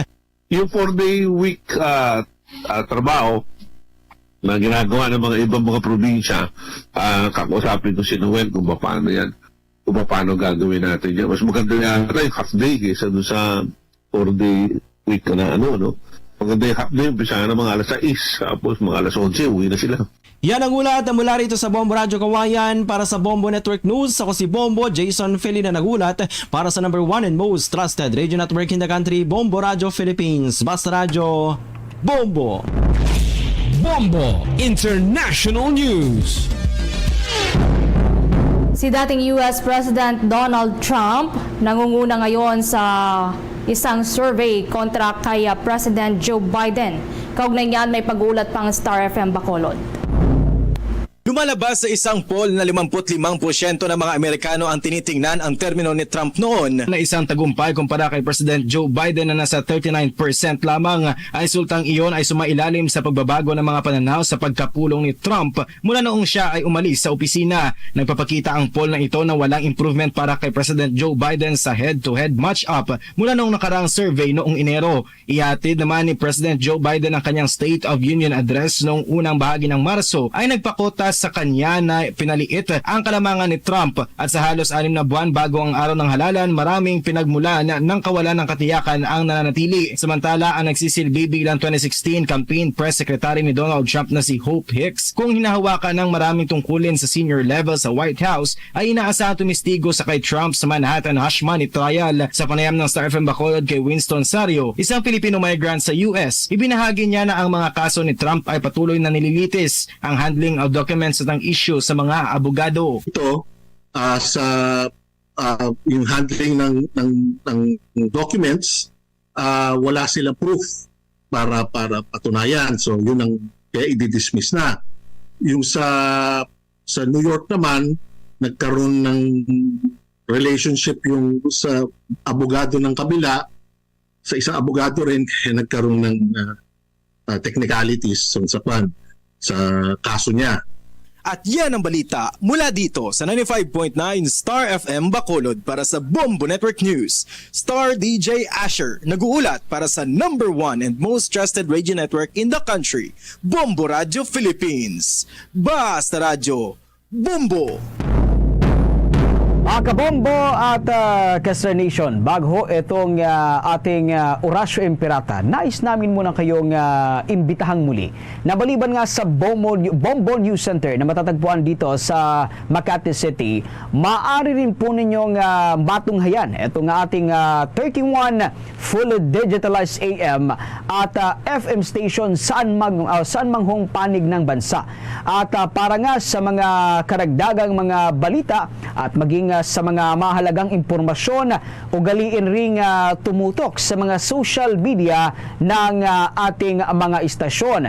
Para ho sa ating mga kababayan saan man dako ng bansa at saan bandako ng buong mundo, kung kayo po ay nandyan, kayo po ay mga Pilipino na gustong maging updated sa mga kaganapan dito sa loob at labas ng bansa, tumutok lamang ho kayo sa aming mga social media accounts. Kabilang ho dyan ang aming Facebook account na Bombo Radio Philippines at meron din po kaming account sa TikTok at meron din kaming channel sa YouTube at i-search lamang po ninyo o i-type ito hong Bombo Radio Philippines at makikita na ninyo ang aming mga social media platform. At upang maging updated sa mga balita ay i-click yung follow button o i-like ang aming mga social media accounts para sa iba pang mga detalye na umahalagang impormasyon na kaganapan dito sa loob at labas ng ating bansa. At sa atin namang mga kababayan na mga Ilocano, syempre nariyan pa rin ang ating istasyon dyan sa may Bombo Radio Kawayan. At sa atin namang Ilocano pa rin na mga kaibigan at mga masugid na manonood at mga tagapakinig, nariyan pa rin ang Bombo Radio Baguio. Sa atin namang mga kababayan na mga Pangasinense, nariyan naman ang Bombo Radio Dagupan. At sa ating mga masugid rin na manonood at mga tagapakinig dyan sa may bahagi ng Bicol Region, nariyan ang ating istasyon, ang Bombo Radio Legazpi. Samantala dyan naman po sa may Cagayan Valley, maaari po kayong tumutok sa Bombo Radio Tugigaraw at sa mga kabombo po natin dyan sa may Ilocos Region, maaari din po kayong tumunghay sa Bombo Radio Lawag, Bombo Radio Vigan at Bombo Radio La Union. Sa mga kabombo naman po natin dyan sa may Bicol Region, tumutok lamang po sa Bombo Radio Naga. Mga kabombo Castor Nation, bago tayo magtapos, samahan niyo po kaming manalangin ng Orasyo Imperata for rain due to the dry spell caused by El Nino. Most gracious and most merciful God, Creator, Source and Giver of all things, most powerful in heaven and on earth, we give you honor and glory. We thank you for our home, the earth, for our light, the sun, moon and stars, for our solace, our family and friends, our community, our neighbors. United as your children, we come to you pleading, shower us with rain, provide us with water that we need. Father, your children are begging to survive. Hear us, we deserve to live. Prolonged drought is depriving us of the fruits of our toil. Low water supply means hunger and thirst for most of us. El Nino continues to threaten our relationship with one another. O Lord, this is a very hostile phenomenon that we beg for you to end. At this time of looming catastrophe, Dear Lord, dwell in our hearts. Teach us to be more generous. Bring out the best in us. Turn our eyes and ears toward the needs of others, especially the poor. Move us to share more, care more, serve more, and love more. Holy God, you sanctify this earth to be our sacred abode. Grant us courage to take in hand the sufferings and the environment. Grant us might to save and protect the beauty of nature. Grant us wisdom to restore whatever we have destroyed. O loving God, behold in us your loving children. Feel us, feel for us. Let heaven cry and its tears be our blessed rain. Have mercy on us, Lord. Have mercy. We beg you, most gracious and merciful God, please let it rain. Amen.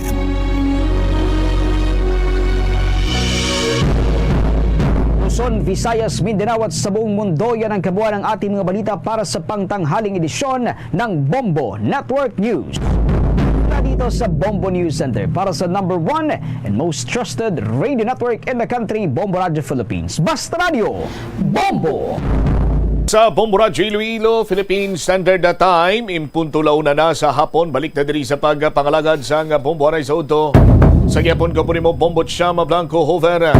Standby sa aton sining mga kabombo, kaya aton sining gilayon i-check ang latest sa sining nagluntad ng enkwentro sa may banwasang Leon. Sa tunga sang terorista nga grupo, Communist Terrorist Group kag Philippine Army. Ginapayag diri banwa nga may ara sang isang casualty sa bahin sang Communist Terrorist Group. I-check nato na ang latest diri with the Bombo Hana Joy Andasa. Bombo Hana sa report, please come in. Bombo Champ, nagapadayon sa gihapon ang enkwentro nga nagaluntad subong sa boundary sang Barangay Bukari kag Barangay Kawilihan, Banwasang Leon na Iloilo. Bombo Champ, ini sa tunga sang 61st Infantry Battalion kag ginabanta nga may 30 ka mga armado nga grupo kag Communist Terrorist Group nga lunsaya miyembro sang Southern Panay Front nga may kombinasyon man sang Regional Centro de Gravedad o kon RSDG sang Komiteng Rehiyon Panay. Sa interview sang Bombo Radio kay Lieutenant Colonel J.J. Havines, ang spokesperson sang 3rd Infantry Division Philippine Army, giyagyan na pahayag nga dismantle na ang Southern Panay Front kung sa diin agin padalaan ini sang Komiteng Rehiyon Panay sang RSDG nga ginatawag o kon ang ining Regional Centro de Gravedad agud mabuligan nga i-recover sang Southern Panay Front ang area sang Southern Iloilo, specifically sa Leon na Bombo Champ. Amo na nga at this time nagdamo ini sila subong nga sa bahin sang armado nga grupo at ginabanta no nga 30 ka mga armado nga grupo subong ang ginabatuan sang ining grupo o kung katapos ang Philippine Army. Suno man kay Havines ang ining RSDG o kon Regional Centro de Gravedad naga-base ini sa area sang Central Front sa boundary sang Iloilo kag Capiz. Kay ti ila nga naibaluan man nga pagdeklarar na no sa Southern Panay Front nga dismantled na ang ining Southern Panay Front, na-observe nila kag na-observe man mismo sa Philippine Army nga naga-operate naman ini sila agud nga buligan nga ma-recover kag amo na gid man ko ng ilang obra kay ti ginapadala mismo sa regional forces para buligan ang ining mga grupo nga na-dismantle na agud maka-recover. Bombo Cham, kag sa subong sige sa gyapon ang pagbasa na isang lupok didto sa area sang Barangay Kawilihan kag Barangay Bukari Leon Iloilo kag padayon man ang hot pursuit kag clearing operation didto. Bombo Cham, kag didto na nga gideklarar man mismo ni kagin kumpirma ni Lieutenant Colonel J.J. Havines nga may casualty na sa katapo sang rebelde nga grupo. Apang wala pa ini sang enough nga details no kung pila gid man kag ano ang profile sang ining rebelde nga grupo o kung miyembro sang rebelde nga grupo nga napatay sa among nga enkwentro. Bombo Champ, kag sa subong nagapahanumdom gid ang ining Philippine Army in coordination man sa local government unit nga Indianay magadto sa area basi ini masalan kon macross sa firefight area kag masalan bala nga initapo pa sang rebelde nga grupo kag avoid bitanay magkadto sa area kay kung aton tan-awon. Bombo Champ, somehow medyo malayo naman ini no sa may nga tawag na Little Baguio sang Leon ang Barangay Bukari nga ini masamig na sa kansa turista ti amo na nga gina likawan anay ang pagpagkato didto sang mga taho sa area. Bombo Champ, kag ti kadungan man sa kumpirmasyon nga ti may casualty na may na-recover man mismo nga mga high-powered volley firearms humalin sa rebelde nga grupo Bombo Cham. Yari bala kay pamatian naton ang pahayag ni Lieutenant Colonel J.J. Javines. Sa subong gawing pagyapon no ang scout kag clearation sang tropa sang first IB didto sa may boundary no sa barangay Bukari ug barangay Kawilan sang no kay kigitaga at about 07:30 may kita encounter to no with at least 30 armed members sa communist terrorist group combined initials ng yun RSDG kagapinan sa Southern Front amon daw nagdamo sila sa subong. 30 sir kang mga rebelde nga grupo. Amo na ang estimate ng tropa sa 61st IB no. Ang kwento nila subong no kagina sang aga mga about 7:30 dito sa may boundary no sa barangay Bukari kag barangay Kawilan mga more or less 30 no. Although dismantled na ning Southern Panay Front ang region no ang KR Panay nagpadala na dito ang iya nga RSDG para i-recover o buligan ma-recover sang Southern Panay Front ang area ni dito sa may Southern Iloilo particularly diri sa Leon ano. So amo na nga daw nagdamo sila sa subong. Oo, di na ang originated sir ang RSDG sir daw bago lang siya sir nag-join dira sa may SPF sir. Ang RSDG usually diri na siya sang diri na siya naga-base sa may area sa Central Front no diri sa may boundary na sang Iloilo kag Capiz no. But then after we declared Southern Panay Front as dismantled dito na siya nato na observe na dito siya operate na naman no basically para buligan ang Southern Panay Front ka maka-recover. So amo gyud man na ano bisa sa diin man nga area even sa Negros pag na-declare gani ang isa ka front nga dismantled what the region is doing ginapadala no ang iyang regional forces para buligan ang dismantled nga guerrilla front ka maka-recover. Okay. So as of now sir sa gihapon ang ilang pagbaslanay sa lupok dira sir sa area? Yes, may mga intermittent firefight pa no. Kagapadayon no ang clearing kag pursuit operation sa aton sa tropa sang 61st IB. Oo. Ti ano diri sir ang directives man sir mismo sang LGU abi sir kay ti malapit ini sa may ginamasami nga kadtuan no sa mga tao dira sa may Bukari, Leon. Ano dira ang directives nila sir mga ginabawal bala nga magsakaanay? Sa subong no amo ang nato na ang coordination nato no sa LGU no particularly sa mga residents dito no nga di anay sila magkanto dito sa area of course kay budlay no kay basi maano sila di ma-cross na dito sa firefight ano kag basi masalaan bala sila no mga armado man so as much as possible no avoid na makadto dito sa area sa ako sa diyan ang may encounter. Pero kung tan-awon ng area sir malapit kay siya sir sa masaming nakatuan dira sir sa Bukari. Hindi man medyo malayo-layo na no. Ang pagtulukon gani naton na malapit na lang ni sa boundary sang hinterland area sang San Remigio sa Antique. At initially may mga na-recover na tayong high-powered firearms at may mga casualty na rin no sa armadong grupo but we don't have the details yet. Yun pang hinihintay natin sa ngayon. Initially bala sir mga pila ayan ng casualty sir? Wala pa kita report sa kumpila. Basta subnaw ang gina-confirm sa aton is meron tayong mga recoveries at mga casualty sa kalaban. Nabatian Bombo Cham ang pahayag sa spokesperson sa 3rd Infantry Division Philippine Army Lieutenant Colonel J.J. Javines Bombo Cham.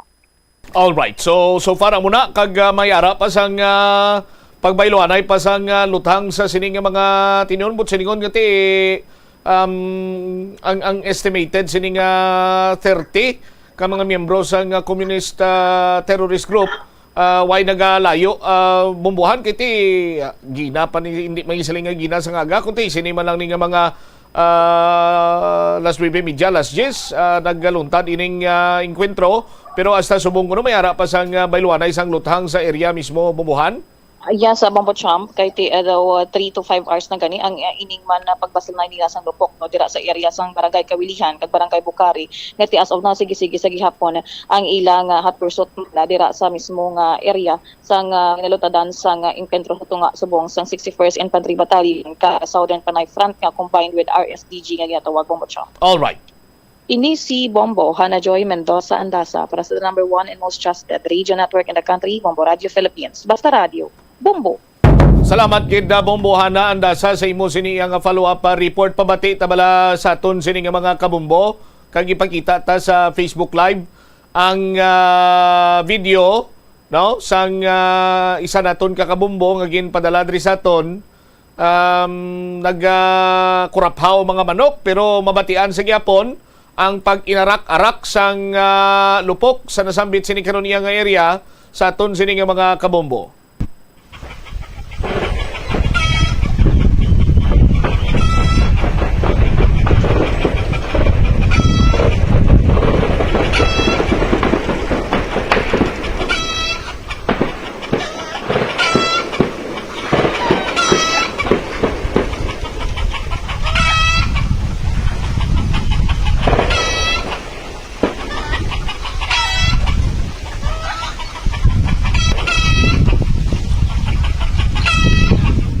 Heavy firefight ang kumbasihan lang nato na mabatian ta sa Audio Banwa no sa sining area karon sa Maylion boundary sa barangay Bukari kag barangay Kagay lakip na diri barangay Kawilihan sa Banwa sang Uton amo nitong binakbakanay Banwa nga gin pakigbahin diri sa aton nga kabumbo. Dito sa area bisan layo-layo sa aton sini nga mga kabumbo mabatian yung pag-arak-arak sang baslanay sang luthang kag mayara gani isang matunog pagid sini iya nga luthang na do nagadaguob apisar sang kalayoon sang area nga nagakuha sang video footage ang isa naton iya ka kabumbo. Ang advice ang Philippine Army nga likawan na yung pagpadulong sa area, no? Particularmente sa lugar nga kung saan boundary sang Bukari, Kagay, kag Kawilihan, kay basi kon maigo kamo to kuno sa labat kamo sa sining pagbinakbakanay kay from time to time kuno may ara pa sang luthang sandig sa kay Colonel Lavines may mabatian pa nga luthang or pagbiniluan na isang luthang sa nasambit sining lugar. Kumpirmado diri nga mayara singin bawian sang kabuhi sa bahin karon sang komunista terrorist group apang wala pa iya sang nagakaigo sini Leon Iloilo way pa iya sang tawag singari way pa iya sang details diri ang Philippine Army sa kung sino kag pila kabilog ang mga nagkalamatay but as per initial information mayara sang casualty sa bahin karon sang komunista terrorist group.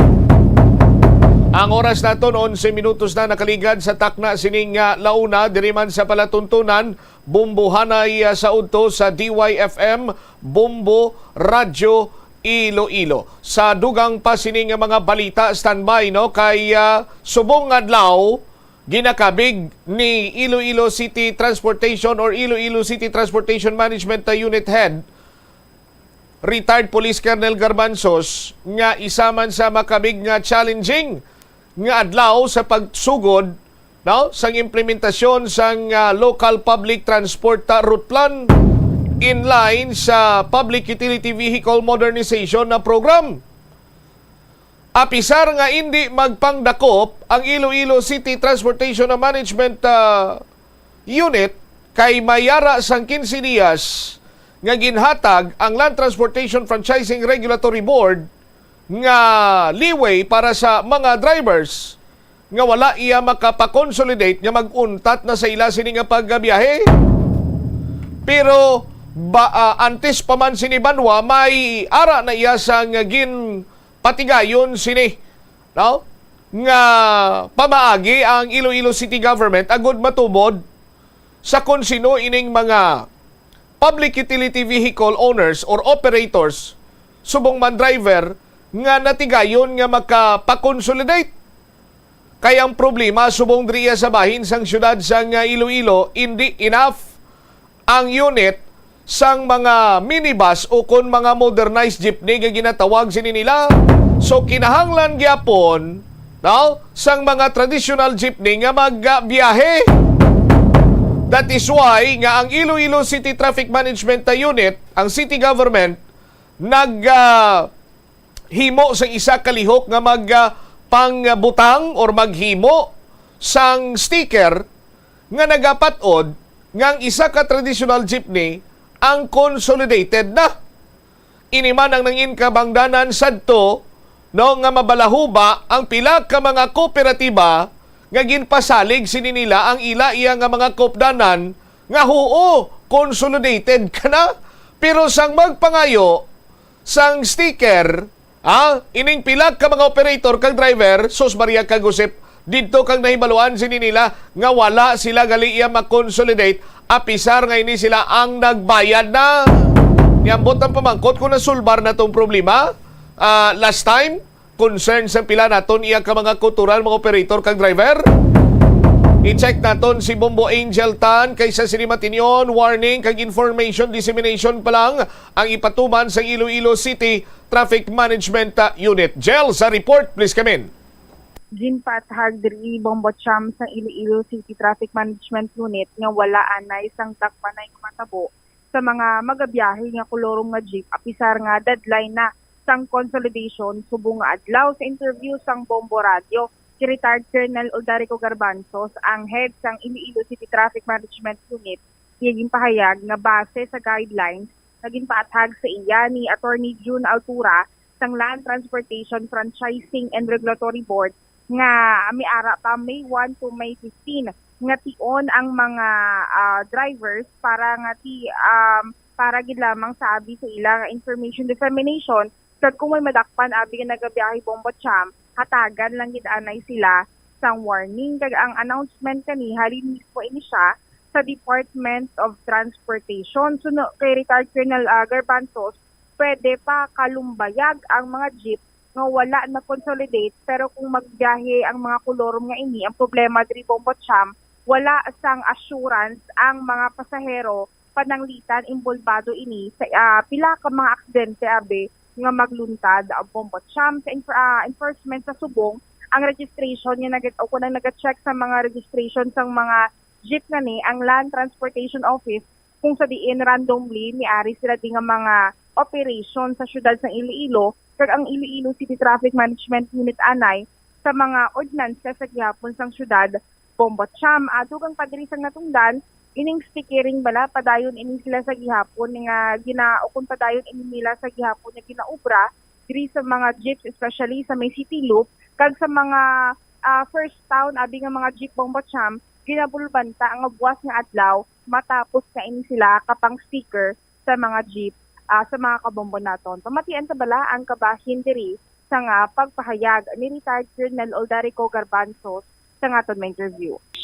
May update kita so far sa implementation because may pronouncement abi sa DOTR na ginatagaan pagid ang mga unconsolidated mga PUJs na mga traditional until May 15 leeway ini tagaan sila sang warning kag ang information dissemination so that right after May 15 they will hindi na gid sila magbiyahe. And also may ginatawag pa kita abi nga service contracting wherein nag-apply pa ining iba naton nga ang ining mga traditional jeepney naton nga wala wala pa abi ma-consolidate ara pa ini nga nag-apply sa aton nga service contracting nga maga-start ini sang May 5 until May 12 ina-apply ini nga program dira sa LTFRB. So ang ining leeway nga period nga ini also pag manamon sang mga gaps kag other preparation sa matapos ang amon nga stickering kag matapos man ang other recommendation sa inspection namon sa mga terminals. And also ang gina sa enforcement nga side subong LTO I think naga-concentrate lang sila sa registration kag renewal sang registration. And budlay abi because nga ang tanan nga mga unconsolidated nga mga jeep na ini effective May 1 so wala na ni ma-extend or nang ilang nga franchise. So meaning may impact ini because kung magsigi pagid sila sang biyahe ang mga pasahero nga nagasakay wala na sang insurance So kung may kaso nga may may mga may mga insidente. So amo ina ang implication na dra no sa naga-insist nga magbiyahe. Amo na gani ang gina-emphasize ang LTFRB na ang mga unconsolidated effective May 1 wala na sila sang expired na ang ilang registration or sa ilang franchise. That is why kung may magmilit sila may magsakay pa nga mga pasahero dira, in kaso nga may mga insidente, wala na inasang mga insurance, no? Pero ginahambal na diri nga leeway in nga period to give ang ginahambal na kon kay na nga information na gilang kag warning sa sining nga mga unconsolidated, no? Okay. Pero ang status quo diri is pwede sila gyapon ka dira talumbayag, pero ang risgo dapat nga tanaw nila. Ang aton nga stickering sa first town matapos naton inibuwas ang target, no, because nag-schedule na kita series of schedule para maubos naton ini. Kaya mo na ganing since status quo ati may ara pagiman nga nagabiyahe, no, mga traditional, particularly sa traditional PUJs nga wala pagiman sang stickers, pero right after May 15 dira na mag-start ang aton nga traffic inspection areas wherein nga dapat si kapon gid. So meaning ang mga wala sang stickers amuhin sila ang kapon sang LTO together with us para nga ma-sure nga ining mga nagadlagan sa aton dalanon are all consolidated kag kumpleto ang papilis. So ang LTO subong nagakandak sang random nga inspection nila, pangsita sila dira or naga-inspect sila dira para sinisa to determine kung kumpleto ang mga jeep, particularly ang traditional nga kumpleto ang ila mga papilis. So ang mga limbawa kung matsikan dira sang LTO na ini sila unconsolidated, so amo nang ginhambal na to nga ginatagaan sang warning kag dapat may information dissemination. Bombo Cham na batian sa mga kabombo naton si retired Colonel Oldarico Garbanzos. All right. Ini si Bombo Angel Pichilierta na para sa number 1 and most trusted radio network in the country, ang Bombo Radio Philippines. Basta radio, Bombo! Salamat kid Bombo Angel Tan sa imo siniiyang report, no, sa aton sinikaron nga mga kabombo. So ang punto sinadire sa statement ni retired Colonel Garbanzos nga pwede pa makalumbayag pero kamigo na kamo na nga kolorom. Ang kolorom ti amuning mga wala bala sa nagakaigo siniiyang dokumento, just like sang mga insurance dira, ang kon pananglitan may matabo sining aksidente, may ara sang sukton, no, ang mga biktima sa aton sinikaron niya nga mga taga-Palamati. Pero may mga traditional jeepney sa Gyapon nga magabiyahe bangod man nga tisa na siling na ganin naton kulang ang unit sa mga minibus or mga traditional or mga modernized bus. Now, pwede sila makabiyahe sa Gyapon pero mayara sang sticker nga ginabutang sa mga traditional jeepney nga butsilingon ang ila operator or ining driver operator man per se ang nakapa-consolidate or kabahin na iya sang kooperatiba.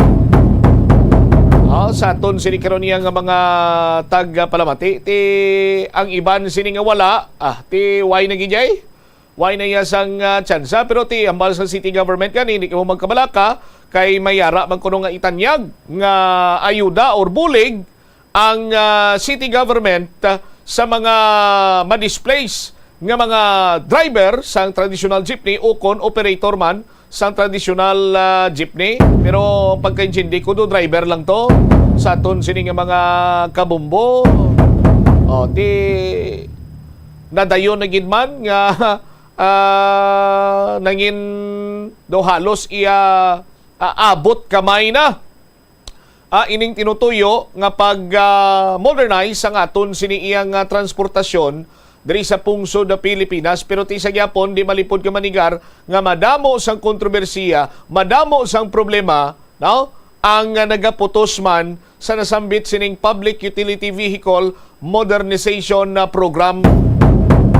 Sa aton sining mga kabumbo kay man gindali-dali na duso, natigayon, pero madamo ang nadulaan sang palangabuyan, madamo ang pamilya nga ti kunang ila sinaligan sini nila ang ila sini iya nga padre di pamilya nga nagabiyahe sang traditional jeepney, madulaan sang trabaho, madulaan sang palangabuyan at laban-laban gid sini makabatsyag gid sang gutom. Sa aton sini nga mga kabumbo, ti dira na kag masulod naman karon iya ang aton sini nga mga opisyalis sang gobyerno. Hilabi pangadaan subong nga nagahilapit na lang ang eleksyon. I-grab naman sini nila ang oportunidad agod nga magpagwapo, magpagwapa, mangin outstanding kag daw kasubong iya palangga nila ang mga pigado, no? Pero ti ila man na kahimuan sa aton sini nga mga kabombo daw kasubong lamang ina iya cycle sa aton sini matag palamati, no? Kag nagagwa karon nga daw hero or come to the rescue ining mga politiko nga may tuyo naman sini iya nga magpa-re-elect or magpapili sa palabuton sini nga eleksyon. I-grab naman nilang oportunidad nga kuno abi mabulig naman sila pero ti ila man ini kahimuan. Kay man ti hindi man na maprubahan ng isa iya ka proyekto sang gobyerno kung hindi mag-agi or hindi pagtugutan sang mga opisyalis naton sa gobyerno. Kanami no sang cycle. Kag kung manutisyaran nyo pa banwa, mas pilion kag mas pasulabihon sang mga opisyal sang gobyerno, maako man sila kung sa hindi, pero amo ni ang kamaturan nga madamo sa gyapon ang pigado. Nga daw haluson nga daw hindi mag-improbar ang palangabuyan. Para tagsa iya kation nga palabuton sining eleksyon, may ara sila sang balahugan sa gyapon nga kuno abi bala tigindugin buligan nila. Pero tiginabuligan man lang na nila kung tion sang eleksyon kung lapit na lang ang kampanya bla. Sa aton sini nga mga kabumbo kay ti kon damo kuno pigado ati damo man sila matunto, damo man sila pasaligon, damo man sila kuno abi nga buruligan.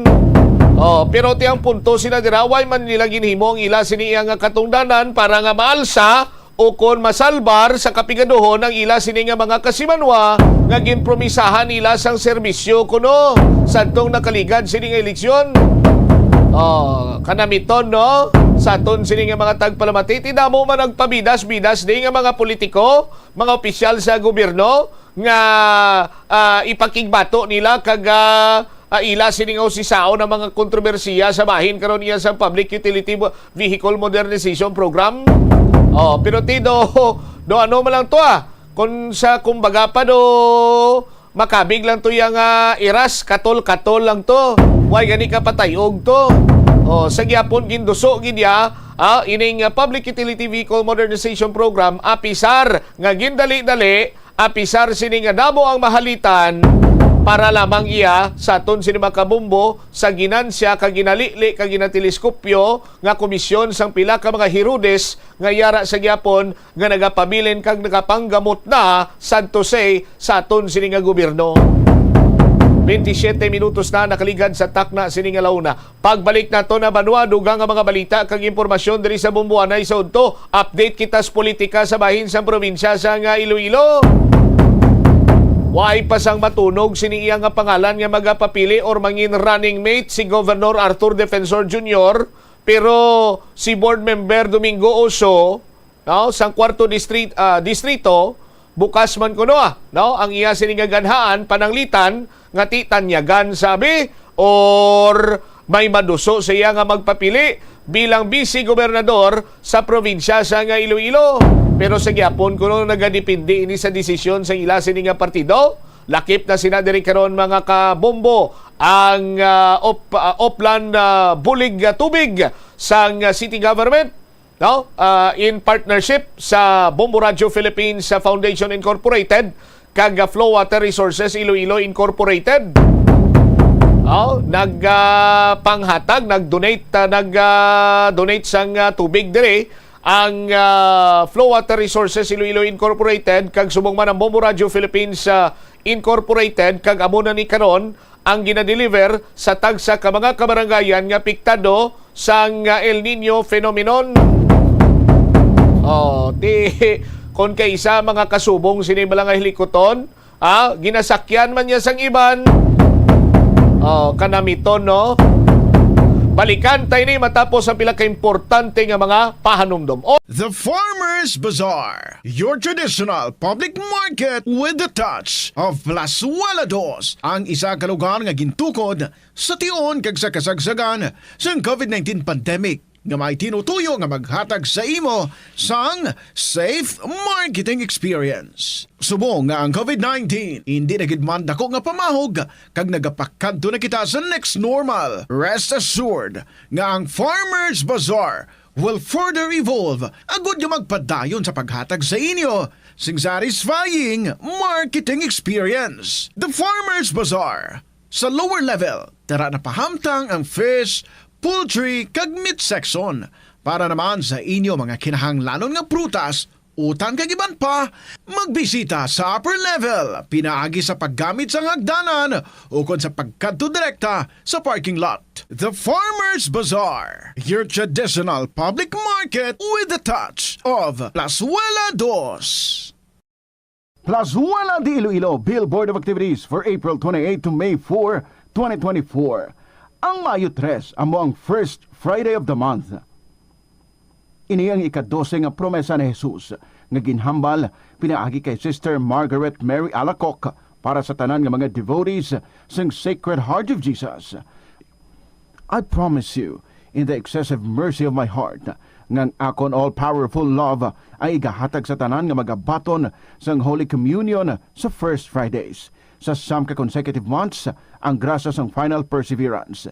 They shall not die in my disgrace, nor without receiving the sacraments. Ang akong divine heart, among ilamangin safe refuge in this last moment. In line with this, ginaagdang tanan nga mag-attend sang First Friday Mass to honor the Sacred Heart of Jesus sa Latolda sa Mayo 3, magasugod alas 5:30 sa hapon. Ang Bini Band is set to rock your evening sa 2 ka oras kag 30 minutos nga rock presentation sa concert at the Plaza, kicking off at 6 p.m. sa Mayo 4, Sabado. Sa tion sa musical show, napulo ka mga matahom nga Plazuela de Iloilo Special Edition mugs kag madamo pa nga iban ay igaparafol sa mga suki sa Plazuela de Iloilo. Sa Mayo 5, Domingo, imbitadong tanan nga mangin kabahin sang Eucharistic celebration nga pagkahiwaton sa Latolda sa mga adlaw alas 11 sang aga. Sa tion sang misa, ipangamuyo naton sa Ginoo nga taga niya kita sang grasya nga aton maintindihan nga ang mga setbacks sa kabuhi are meant to strengthen our faith, not to weaken it. Plazuela de Iloilo, we remain to be one with you in a common hope for a better community and a progressive country in 2024. Paano ipabilin nga matinlo ang ginakaon nga mga prutas kag utan? Dapat nga regular ang paghugas ng kamot nga may habon sa sulod sang 20 segundos bag-o kag pagkatapos mag-uyat sang anuman nga butang. Hugasan sa maayo mga prutas kag utan gamit ang tubig bago ini kaunon o kun isimpon sa ginaluto nga pagkaon. Likawan nga maggamit sang habon o kun bleach o kun anuman nga kemikal sa paghugas sa mga ini. Lutoon sa maayo ang mga utan agud mapatay ang mga mikrobyo nga nagatapik diri. Kung ikaw may ubo o kun sipon, mas maayo nga itugyan na lang sa iban nga miyembro sang pamilya ang paghanda sang pagkaon agud malikawan ng cross-contamination. Ini nga pahanumdom ang ginadulong sa imo sang the number 1 and most trusted radio network in the country, Bombo Radio Philippines. Basta Radio! Bombo! Yari ang masunod nga mga energy safety tips agud maging safe ang tanan. Sa tion sang bagyo, kung may anunsyo na nga storm warning, mag-charge na sa mga cellphone, emergency light, kagiban pa nga mga device, bangod mahimo nga madula ang kuryente. Likawan ang paggamit sa mga appliances kung may bagyo. Sa pagpamati sang balita, mas maayo nga magamit sang battery nga radio. Kung ginalauman ang pagbaha sa inyong nga lugar, mas maayo nga i-off gilayon ang main switch kag circuit breaker agud malikawan ang disgrasya kag pagkaguba sini. Magtipid sa paggamit sang kuryente, pinaagi sa mga masunod. Maggamit sa mga energy-efficient nga bumbilya, kaangay sang compact fluorescent bulbs ukon LED lights, imbis nga incandescent bulbs. Patsyo ng mga suga nga wala ginagamit. Tingbon ang mga bayo sa pagpamlansya. Himuon ang pagpamlansya isa lamang kabes sa isa ka semana.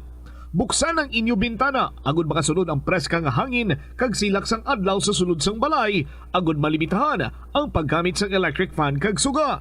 Ang pinakadumaan na nga international business organization sa Pilipinas amo ang Iloilo International Chamber of Commerce nga gintukod sang Ilonggo nga si Don Esteban de la Rama sadtong 1924.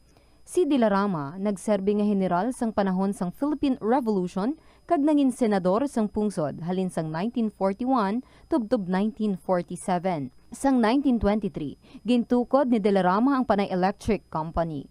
Magluwas sa interes sa industriya sang kalamay kag kuryente, gintukod man sang ila kompanya ang De la Rama Steamship Company Incorporated sa Iloilo nga mo ang nagbiyahe sa Iloilo kag Negros. Ang duwa sini ka barko nga Don Esteban kag Don Isidro ang ginpasad pa sang Frederick Krupp Germania Shipyard sa Kiel sadtong 1939 kag gingamit bilang troop transport para sa US Armed Forces sa Pacific Theater sang World War II. Masami bala nga nagabiring ang imutiil? Suno kay Dr. John Hubert Pua, isa ka orthopedic surgeon, masami nga mabatyagan ang cramps sa idalom nga parte sang lawas. Apang mas delikado kung masami mo ini mabatyagan sa ibabaw nga parte sang imo lawas, kaangay sang kamot, bangod posible ini nga palatandaan sang mas malala nga balatian, kaangay sang sakit sa tagipusoon, diabetes, kag hypothyroidism. Nagpanugyan ang doktor nga ang pinaka-epektibo nga solusyon sa cramps amo ang stretching exercise tubtob madula ang pagbiring.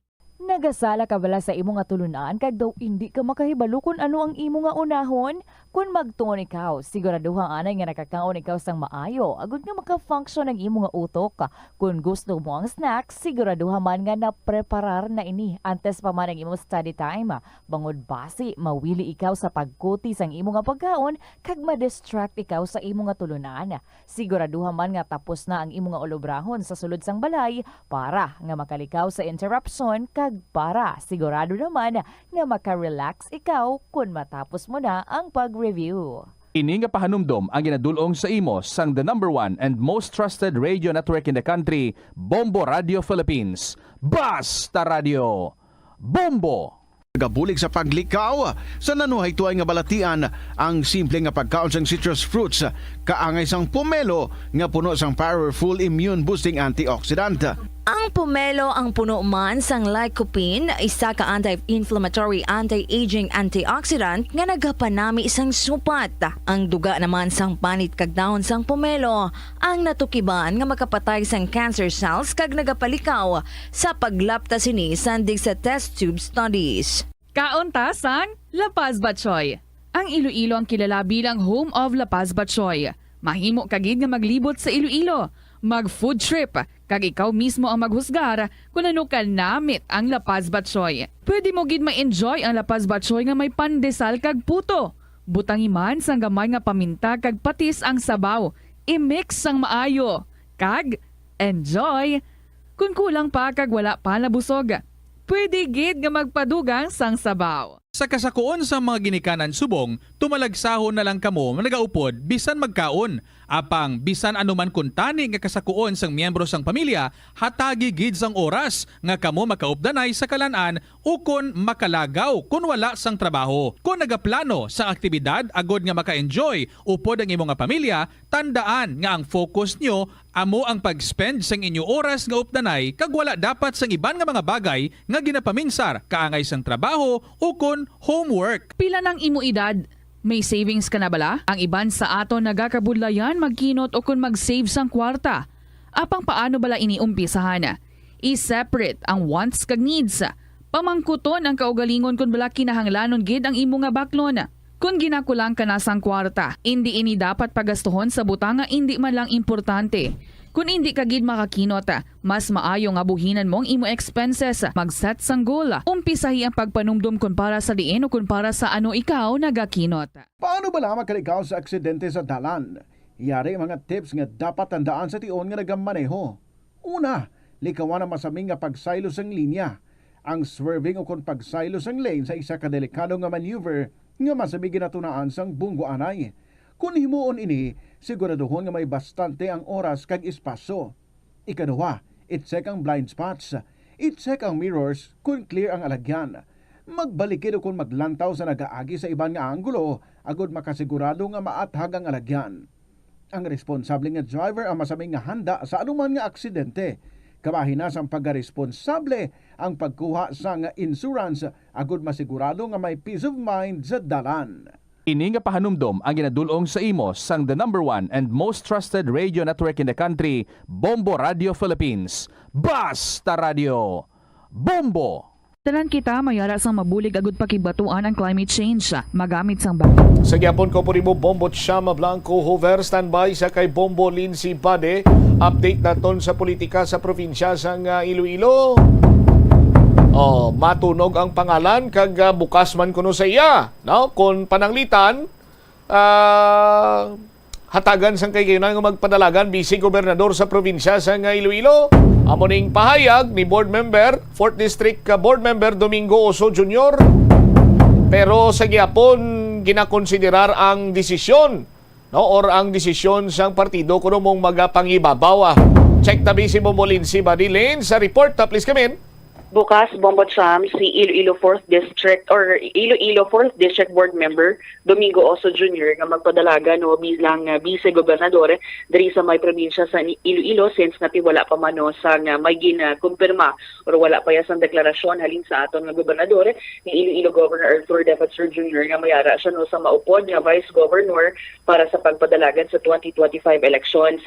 Sa bahin no sang Nationalista Party nga ang partido ni Board Member Oso wala pa man no sa ila partido abi nga naghalin or may ara abi no sang isa ka abi ka upod nila or membro man no sa Nationalista Party nga ginaduso for Vice Governor diri sa probinsya sang Iloilo, pero tihalin sa una do mapatagan man no ni Board Member Oso na do may ara sa mga indikasyon halin man sa Iloilo Provincial Government sa mga sangguniang panalawigan members and also man kay Governor Toto nga do nanamian man kuno si Governor Toto sa iya kag ti do may indikasyon bala mo siya nga ginaduso siya for Vice Governor diri sa probinsya sang Iloilo, pero ti hindi yapan na mapat-on is in case nga ti makapadalagan din man siya for Vice Governor bangod nga siyempre kung magakonsulta anay siya sa iya nga partido sa Nationalista Party kung sa diino ang chairman diri sa province sa Nationalista Party amo si Iloilo 4th District Representative Virginia Beron. So wala pa man subong sa desisyon ang ilang partido pero ang pamingsaron dari subong yan ni Board Member Oso kay ti subong na niyang iya nga last term Bombo Cham kag ang sigurado diri siya amo magabulo sa iya no bilang board member sa 4th Distrito amo mismo yang iya anak Bombo Cham kun hindi man gid no mapapalaron or hindi abi siya no makapadalagan as Vice Governor kay ting una ya man lang diri ang sigurado diri siya after no sang iya nga termino subong bilang board member retire siya sa politika. Pero kay ti ano pa man hubin pa man gani kuno siya Bombo Cham kag ti madamo na siya sa eksperyensya sa ano man abi no sa serbisyo sa publiko Bombo Cham, especially nga ti tatlo ka mga gobernador ang iya mano nga na abtan Bombo Cham sa Iloilo Provincial Government sa liderato man no sa tatlo naton ka mga tatlo ka mga gobernador si Governor Senior, si former Governor Tupas man Bombo Cham. So pahayag rin niya do kumbaga bala ini man ang ginakabig no sang board member nga ti sa sa Kalawigon man niya as board member sa Iloilo Provincial Government do na siya ang iyang expertise, ang iyang mga eksperyensya man sa patag sa politika, medyo madamo na kagti mataas na bombot sama.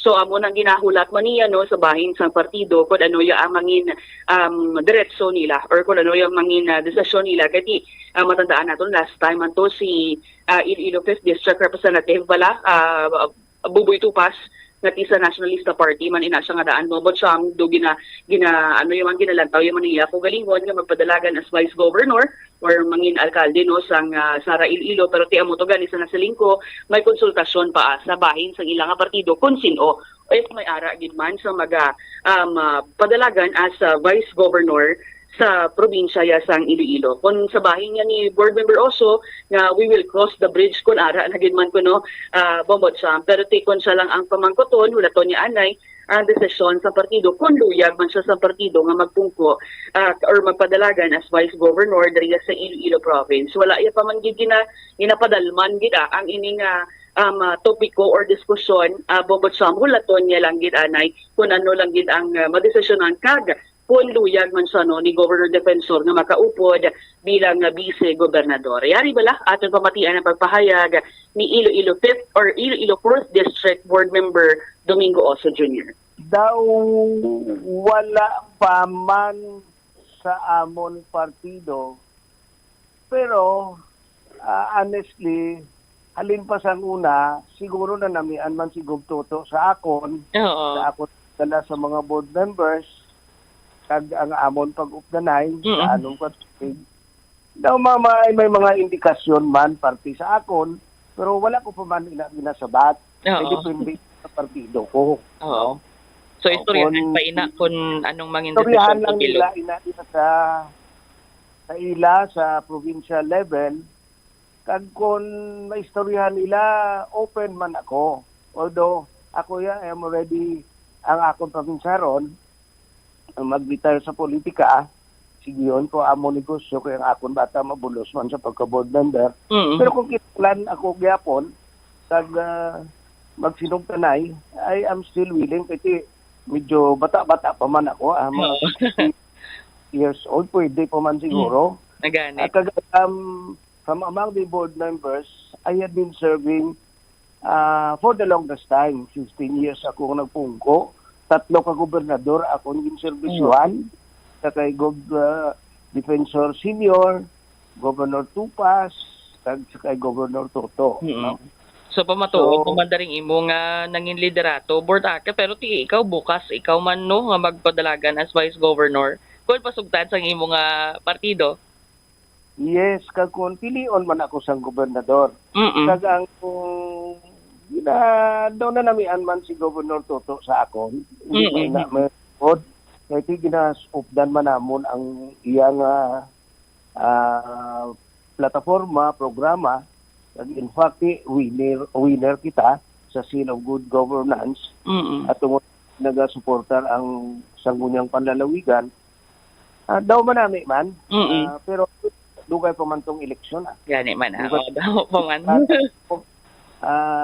We will just cross the bridge kung ara na kag kung gusto man sa akon partido na ihambit ko naman ina sa akon congressman wala tong tala kung ano ang matabo no. Options are open but I do not entertain that idea because ang akon yung plano na medyo indication ko kung wala nang man sang posibilidad mapahuway ako iya sa politika. Oo.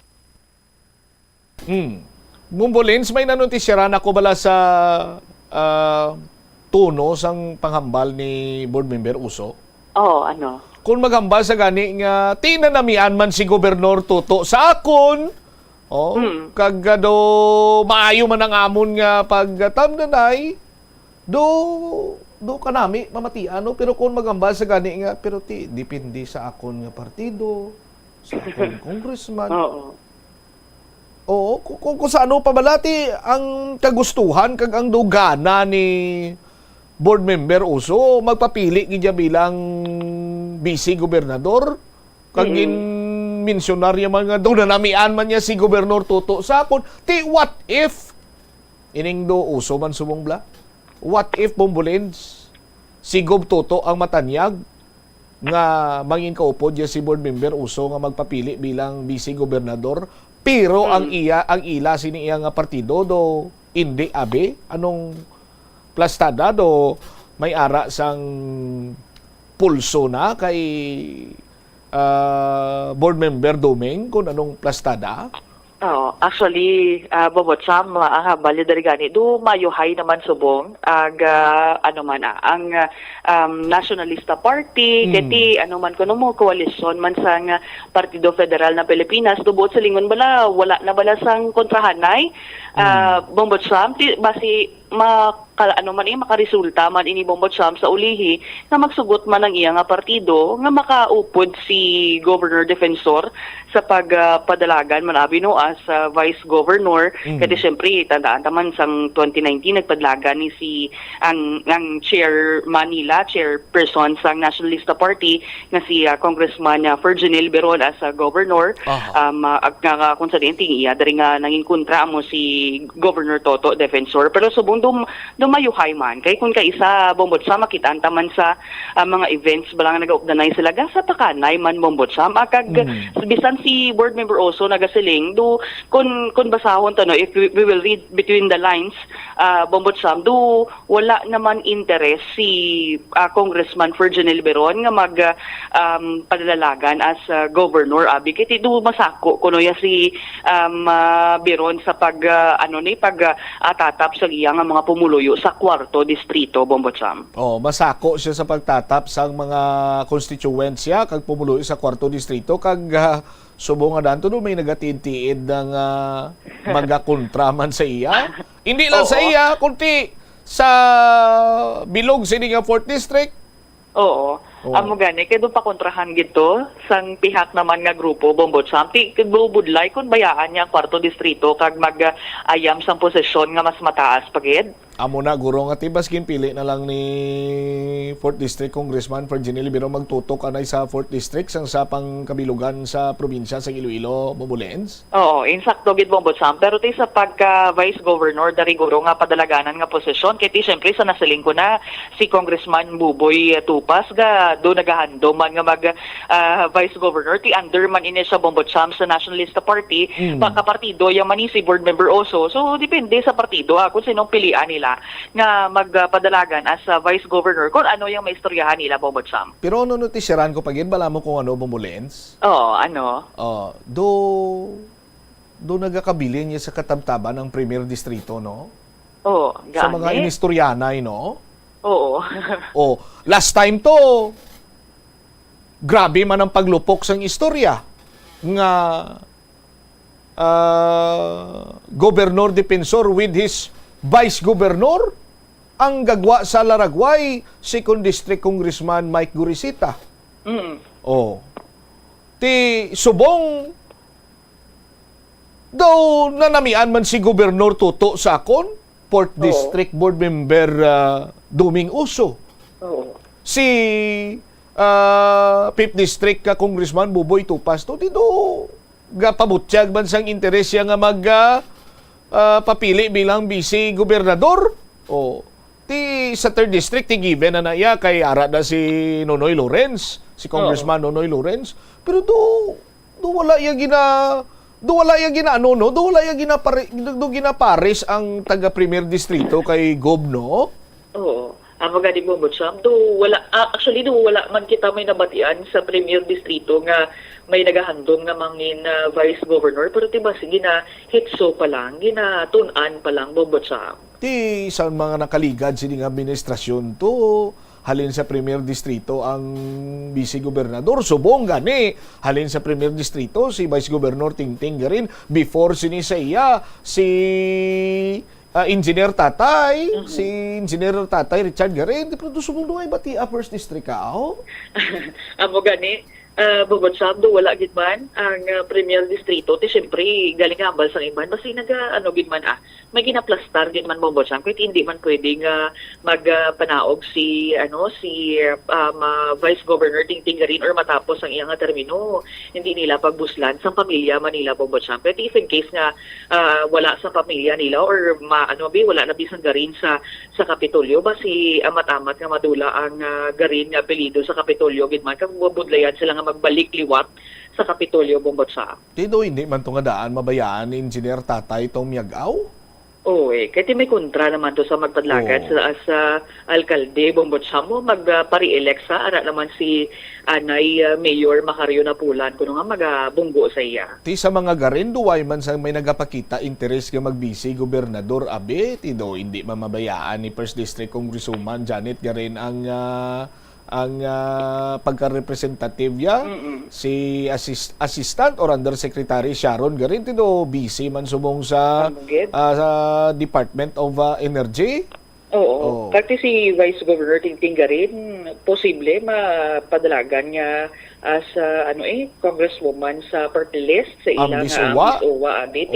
Base duwa sila ni Attorney Lex Culada, bungod sa hindi man mabayaan ni Mayor Jennifer Garin Culada to ang gimbal. Ang magani. Ano ay nasang Garin sa Kapitolyo? At may bata pa man si Congresswoman Janet Garin kag si Engineer Tatay pero base sa pagka-board member ina siya. Base kung amo na lang hambal sang kilala ko is stepping stone. Oo. Sige. Sige, ini si Bombo Lindsay Ermitanyo Bade para sa the number 1 and most trusted radio network in the country, yung Bombo Radio Philippines, Basta Radio. Bombo! Salamat gid da Bombo Lindsay Bade. Kunang kilala ko pagani Bombo Umel. Sinya do masako subong ang mga Garin kag hambal sang mentor ko. Kabalo ka, makuha ta na sa timing mo. Sinong mga muamo na nga mga tinaga mag-deliver nga kabalo ka. For example, abi si Omel ginaistorya ko. Kabalo ka, Omel. Makuha ta na sa timing. Tido may ginhutikan na ni kuno ang amusin ni nga hambal bala nga kabalo ka makuha ta na sa timing. Tido daga Premier Distrito man to. Ang ito masako sa ang mga Garin, no? Sa aton sini nga mga kabumbo. Basip lang no? Sa aton sini matag palamati. Pero kung manotisyaran nyo sa aton sini matag palamati,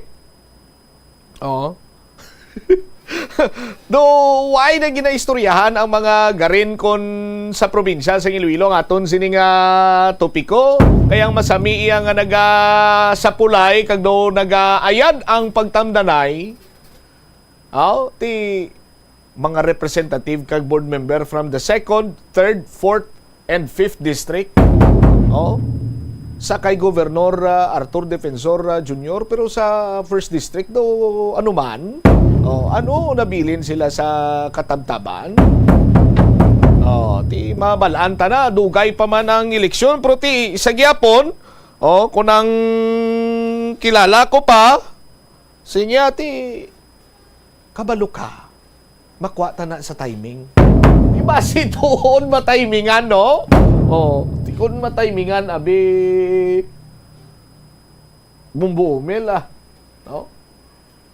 Iriribaw taton 56 minutos ang nakaligad sa takna sining alauna driman sa pagpangalagad sang bombohanay sa udto. Katapusan nga balita, mga taga-Suo Arevalo, dako ang pagpasalamat sa sining Oplan Bulig Tubig sa syudad nga kung sa diin nagdonar diri ang Flow Water Resources Iloilo Incorporated kag ang Bombo Radio Philippines Foundation Incorporated sa city government sang potable water para nga ipanagtag sa mga kabumbo naton nga ti way sang tubig or nagasufrer bangod man sa epekto sang El Nino phenomenon. Si Bombo Jomar may report. Jom, sa report please come in. Bombocham na umpawan kag nabulonggid no ang ila sining kauhaw kag gihidlaw sa tubig. Kung ining potable water no matapos kati naka-avail kani diri naka-ambit man ang pumuluyo sa may bahin sa Barangay Suok sa may distrito sa Arevalo no. So libre ini nga gindonar sa Bombo Radio Philippines Foundation Incorporated kag Blue Water Resources Iloilo Incorporated paagi diri karon sa Iloilo City Government kagati amo tong nagpartner diri sa aton ang Iloilo City Action Group o kun ining ICAG kaga ang pilaman to kakatapos sa Bureau of Fire nga nagabulig ni karon distribute sa pumuluyo sa may nasambit karon nga barangay kaga diri sa may syudad sa Iloilo no. So bali ang sa may area sa Suok gin-divide ini siya sa tatlo area kay may mga lugar nga may pamanimalay nga nagatumpok no? May mga basement to sa unhan. So may tatlo ni sila diri ka mga tangke nga tag 2,000 liters ang sulod sini. So ginpuno gid ini no? Tatlo ka tangke Bombocham kag mansig kuha to sila sa sining ila sining suloddan nga ti makasalod sa sining potable water nga ginhatag sa ila.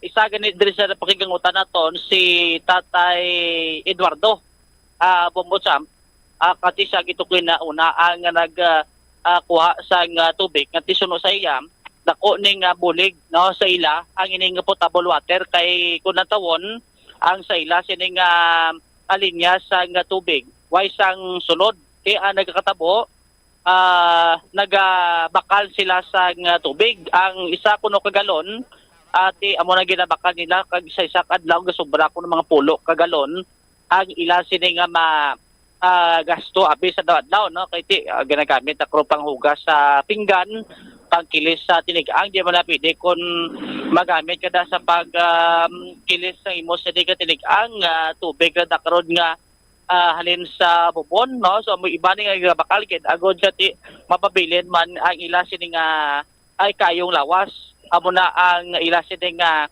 gina-experience adlaw-adlaw. Sang nakabato na sila ti grabe man nga sini nga pasalamat. Kaya makon mo mabakal kapaka tubig da nga timiyara malanggali libre. No nga ihatag sa ila. So mo nang isa sa ginapasalamatan nga may libre nga tubig nga nakaabil sila. Kag magamit pa nila sa pang hugas na sulod sa balay no pang pwede nila masabaw sa ila sini nga mga ginaluto da sa daw-adlaw. At the same time, paligo sa mga kabataan kay ang nagkakatabo kung hindi matinlo ang tubig nga ginapaligo, especially ng mga kabataan lang. So iba nagkakarashes, kay kapinpang grabe ang igo sa init subong nga mga tinion Bombocham. Pari plano po batita ang pahayag ni Tatay Eduardo kag salamat sinim sa mga pakigangutan sa Bombo Radio. Sama ka budlay gid way tubig way ga tubod kribo de. May mga linya mo. May linya kung wala gid ka baka lang kami. Sa linya na adlaw gatubod na or inuras lang? Oh wala gid. To pila na ni kadlaw wala tubod. Pero ang may kunya may electric motor, pwede siya makakuha tubig. Kaya may bumba sila sa motor. O may pressure. Kami wala. Bakal lang kami. Sa pila bakal nyo? Tag-3 ang container. 3 ang container. Sa kadlaw mga pila container magagamit nyo? Pagustuhan lang sobra sa pulo. Kadlaw bakal ko pulo ka container mo. Pulo, mag-3 mga 30 pesos? 30 pesos.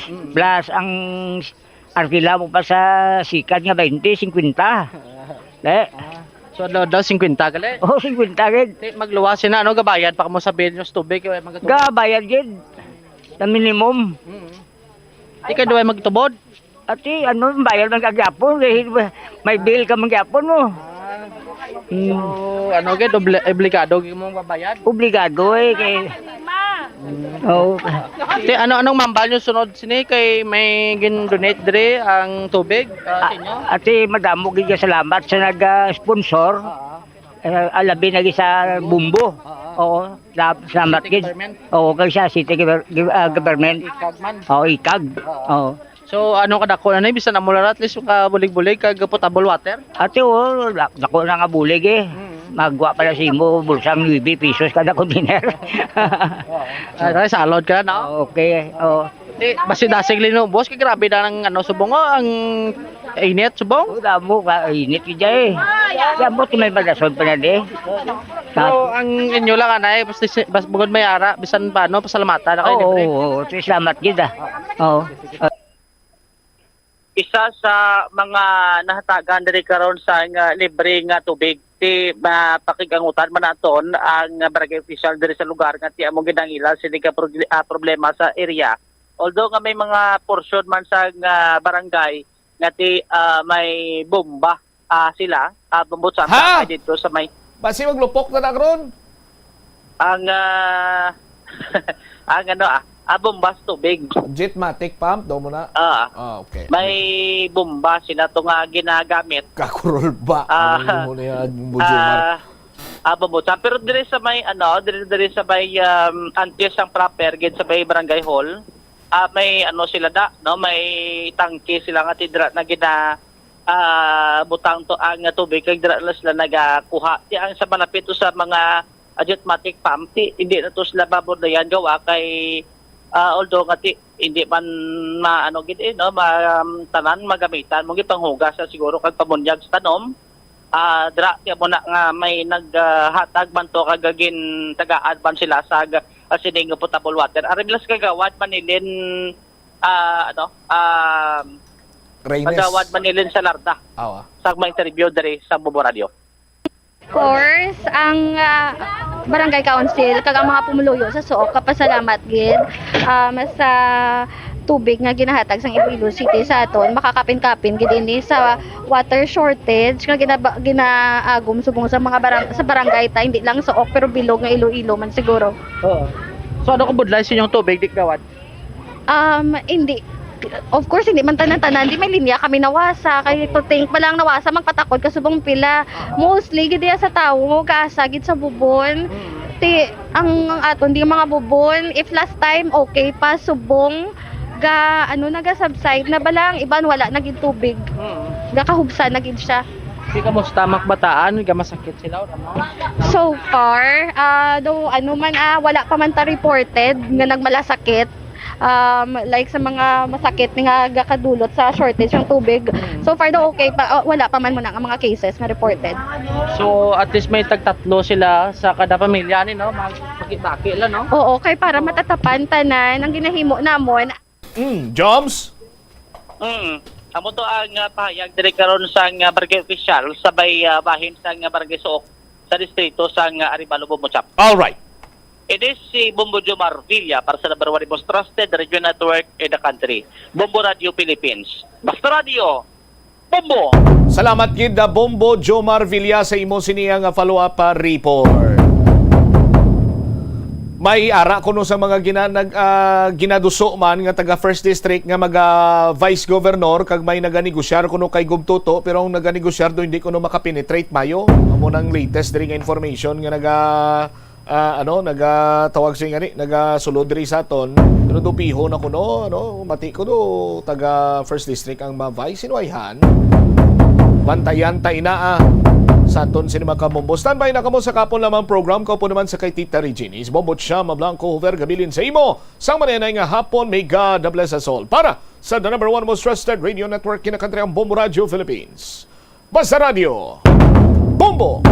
The Farmer's Bazaar, your traditional public market with the touch of Plazuela Dos, ang isa ka lugar nga gintukod sa tion kag sa kasagsagan sa COVID-19 pandemic nga may tinutuyo nga maghatag sa imo sang safe marketing experience. Subong nga ang COVID-19 hindi na gid man dako nga pamahog kag nagapakadto na kita sa next normal. Rest assured nga ang Farmer's Bazaar will further evolve agud nga magpadayon sa paghatag sa inyo sing satisfying marketing experience. The Farmer's Bazaar. Sa lower level, tara na pahamtang ang fish, poultry, kag meat section.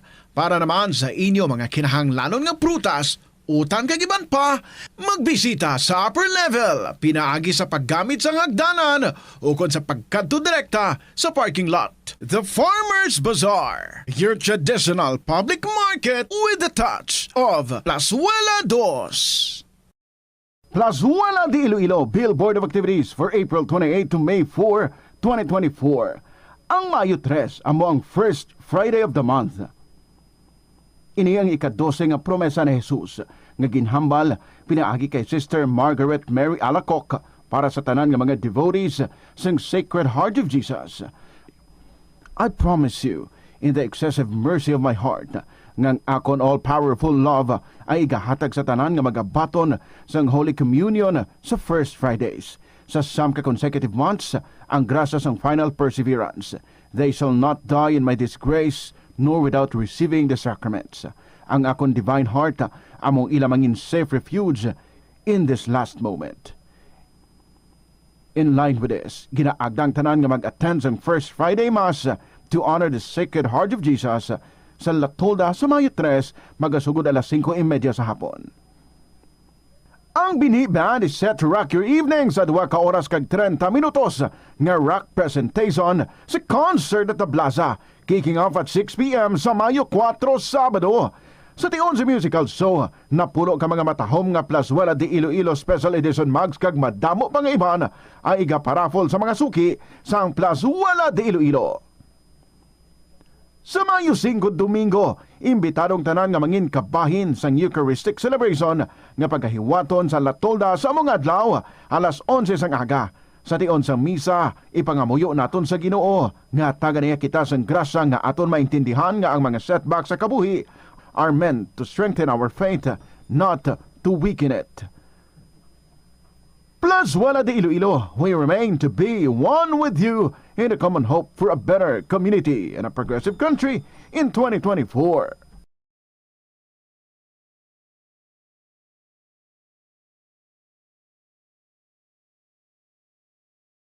Yari mga tips nga dapat mo tandaan para mangin safe kag healthy ang pagkaon sa imong pamilya. Maglikaw sa tuman ka matambok, maasin, kag matamis nga mga pagkaon. Basahon sang maayo ang label sa mga balaklon kag i-check gid ang ilang nga expiration date. I-check sang maayo ang ginabakal nga karne kag isda agud makalikaw sa diarrhea kag food poisoning. Likawan naman nga magbakal sa mga unlabeled kag ginrepack nga mga pagkaon. Kung ginrepack gid man ini nga mga pagkaon, kinahanglan nga mayara sa gihapon ini sang husto nga label information. Ini nga pahanumdom ang ginadulong sa imo sang the number 1 and most trusted radio network in the country, Bombo Radio Philippines. Basta Radio! Bombo! Madamo sang balatian ang mahimo nga maangkon mangod sa El Nino season. Gani pahanumdom sa publiko nga maghimo sang precautionary measures bangod sa tuman nga init. Kagkakulang sang tubig ang posible kabangdanan sa mga balatian, kaangay sang asthma, cholera, dengue, diarrhea, fatigue, food poisoning, heat cramp, heat stroke, sunburn, typhoid fever, kag iban pa nga balatian mangod sa pagkonsumo sang pagkaon nga apektado sang red tide. Isa man sa madata subong nga El Nino amo ang dengue, kag agud balikawan i-obserbar ang 5S strategy, kaangay sang search and destroy mosquito breeding sites, self-protection, kaangay sang paggamit sang insect repellents, seek early consultation sa pinakamalapit nga healthcare facility, support fogging, spraying, kag misting sa mga hotspot areas, kag sustain hydration. Ini nga pahanumdom ang ginadulong sa imo sang the number 1 and most trusted radio network in the country, Bombo Radio Philippines. Basta Radio! Bombo! Atensyon sa mga mahilig magamit sang aircon. Nagpaandam ang medical expert batok sa mga balatian nga mahimo makuha gikan sa sobra-sobra nga paggamit sini. Suno ka Dr. Maria Encarnita Limpin, isa ka experienced healthcare specialist, mas maayo nga tsakyaron nga malimpyo ang hangin nga nagikan sa aircon, bangod kun mahigko, mahimo ini nga magtugas sang impeksyon kag mga balatian kaangay sang pulmonya. Gani hagan-hagan na lang ina bangod bisan makabulig ini sa imo sa maginot nga tiyempo, may risgo man ini sa imo nga ikaayong lawas. Nga ginadubilian ang illegal nga droga. Makamamatay. Ang nagagamit sang shabu posible mapatay tungod sa cardiac arrest o kung hindi gani tungod sa drug overdose. Makaguba sang lawas. Makadulot ini sang pagkaguba sang kidney ukon pag-angkon sang hepatitis, posible man nga malatnan sang acquired immune deficiency syndrome ukon AIDS. Maglikaw sa illegal nga droga para sa matawhay kag malinong nga komunidad kag pamilya.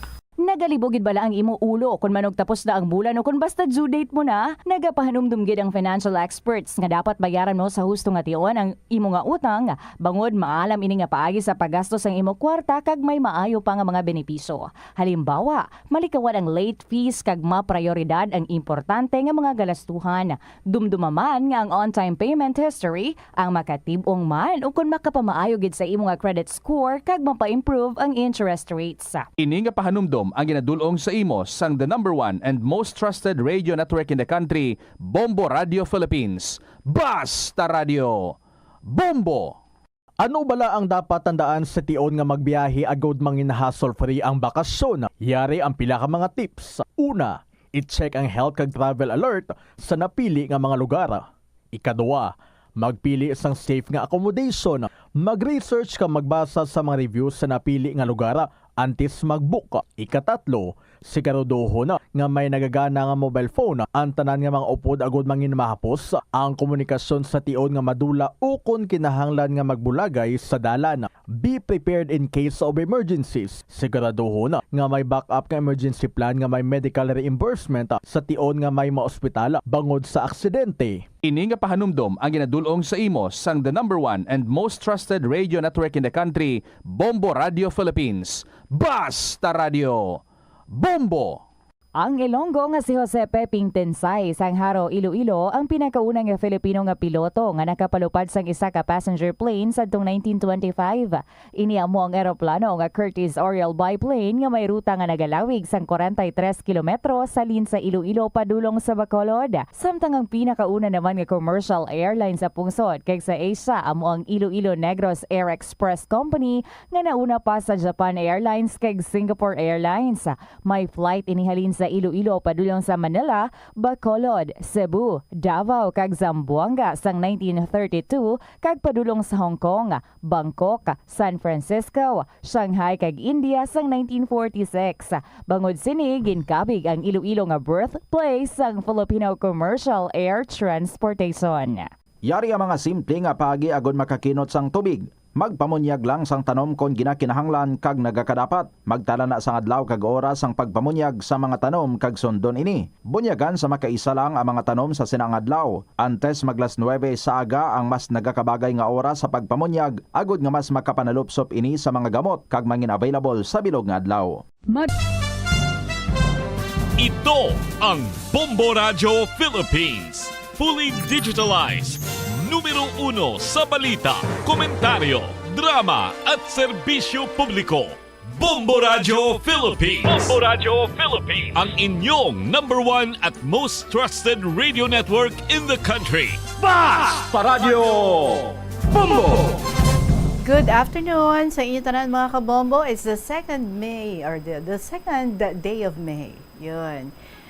This is Tita Regine on a beautiful Thursday. Sa kihapon, mapaan, pero do better na lang, no? Ang yesterday and today nga kainiton than the past few days. So anyway, welcome po gid kamo tanan subong mga kabombo sa ato nga palatuntunan kahapon lamang program. And I hope ang mga nag-send sa ilang mga istorya dira kabay nga ti mapapasa kamay ko na. Finally, ang inyong mga stories nga liyag nyo man nga i-share dali sa KLP. And by the way, kinapasalamatan ko si Nazneen for responding sa aton nga pag-reach out sa iya kag pag-email sa iya regarding sa aton nga pag-interview sa iya this coming Saturday. And we're good, we're okay. Ma-voice call lang ko na siya. Do alang-alang gid sa video call. But that's just okay. She's out of the country. Anyway, sa saning hapon, we have another set of beautiful stories para sa inyo mga kabombo. Gani, relax lang kamudira, no? Puro bugnaw kamudira. And with the stories nga inyo nga mabatian. So again, this is Tita Regine. Welcome sa KLP. Ari na aton nga song para sa inyo from Albert Acolado. I Need Your Love. Mayong hapon.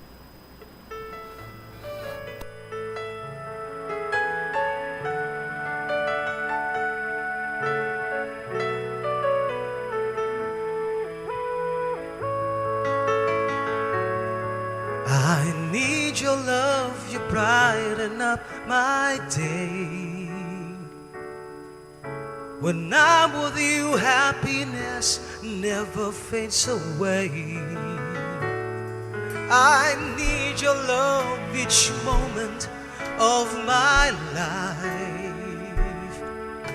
The memories shared together kept that love alive. I can't forget you, and it won't be easy. I've loved you for a long, long time. How I cherish those moments, and no one can take your place. Deep within, forever in my heart.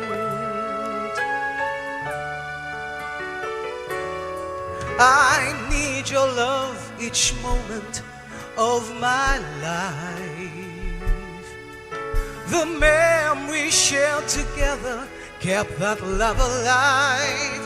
I can't forget you, and it won't be easy. I've loved you for a long, long time. How I cherish those moments, and no one can take your place. Deep within, forever in my heart.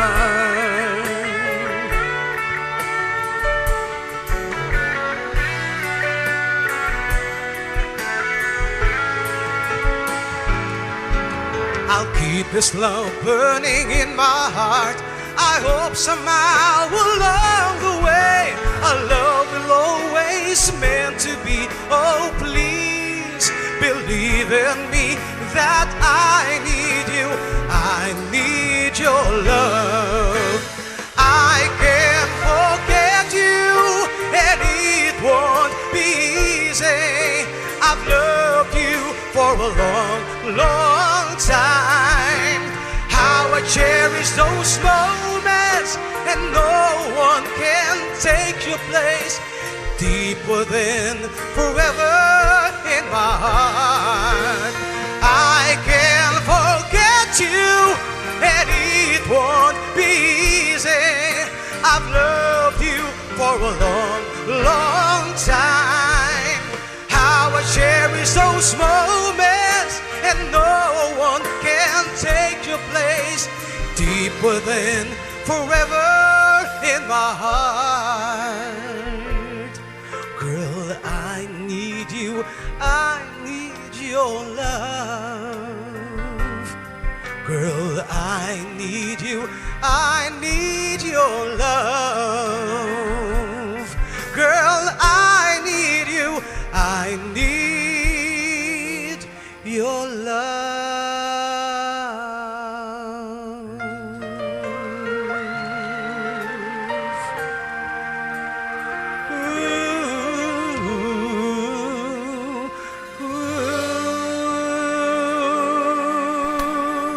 I Need Your Love, Albert Acolado. Sa inyo nga may istorya dira ang aliyag nyo mga i-share diri sa kahapon lamang program, please email sa bombo_iloilo@bomboradio.info.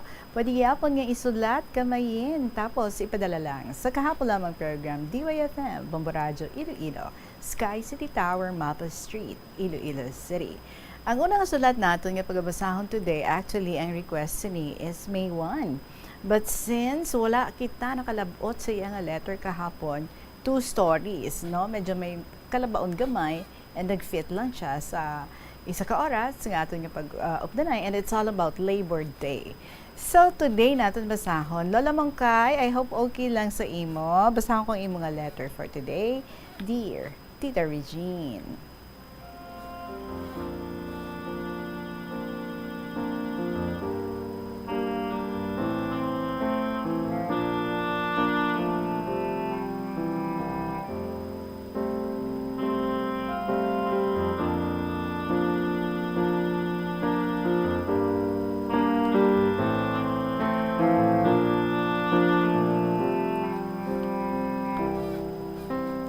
Mayong hapon, Tita Regine. Subong man sa katapos ng Bombo Radio, labi na gid sa imo.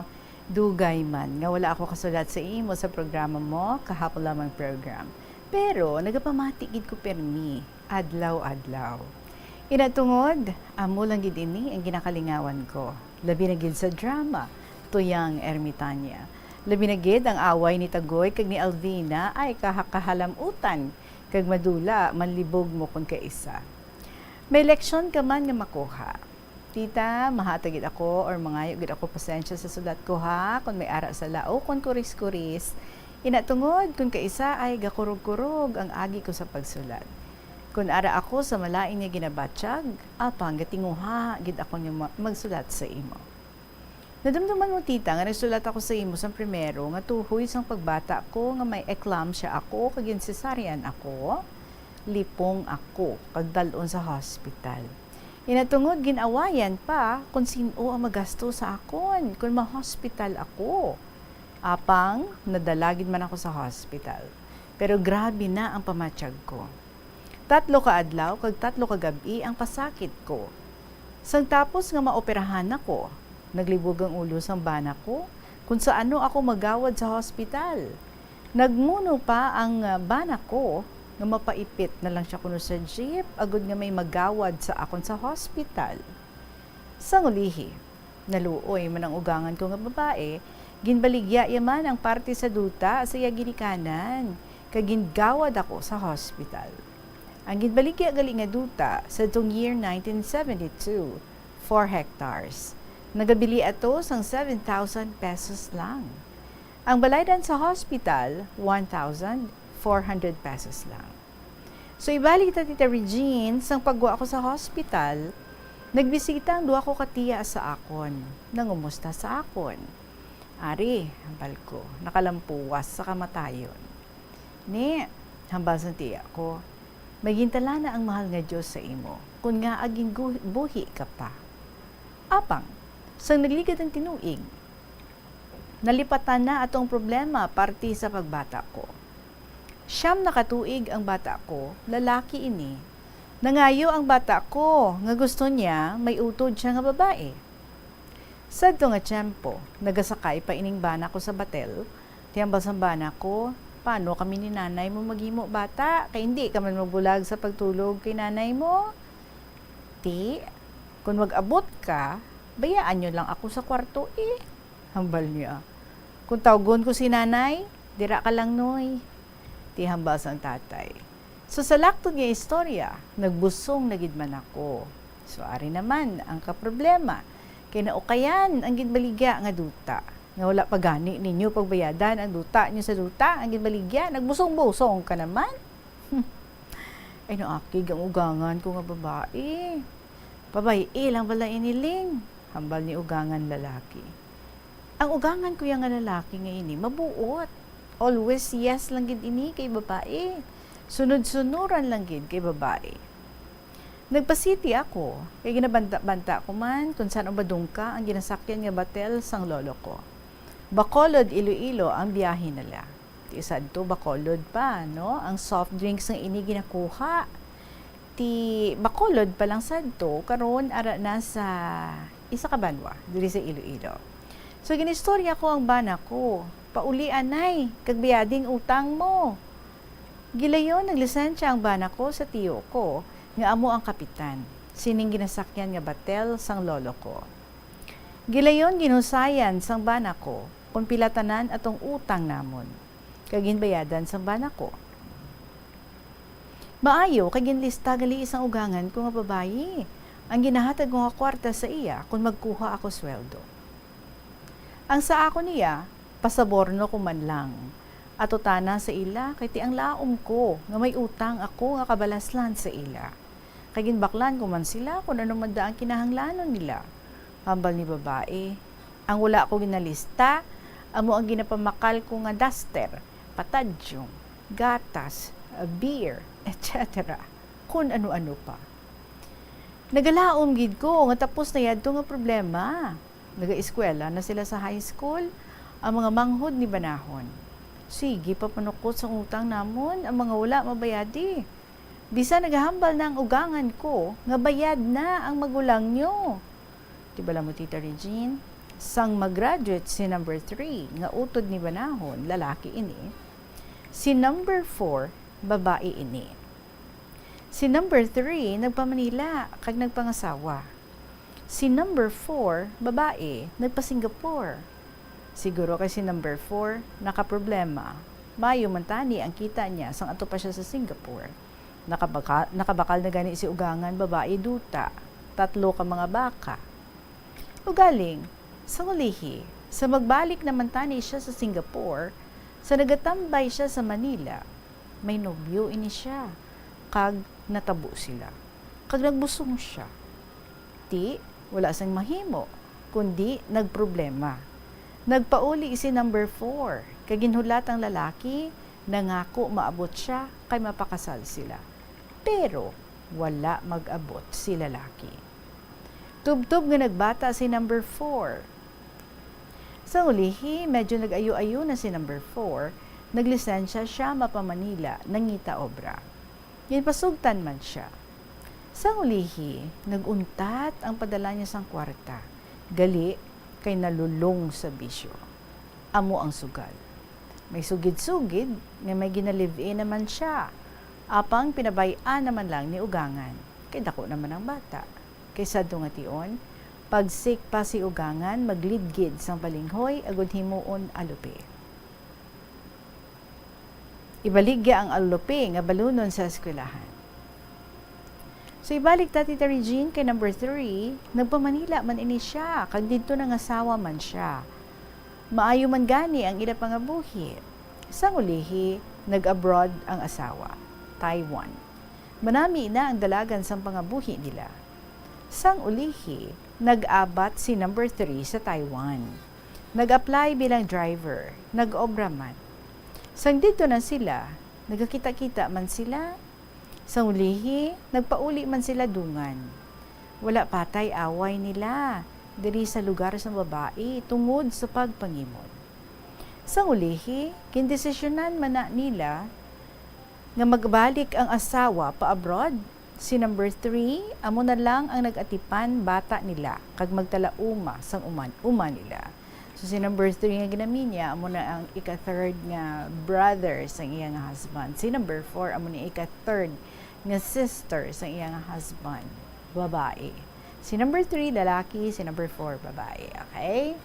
So kay ang babae nga ini, may balapad man nga duta ang ginpanubli sa ginikana nila.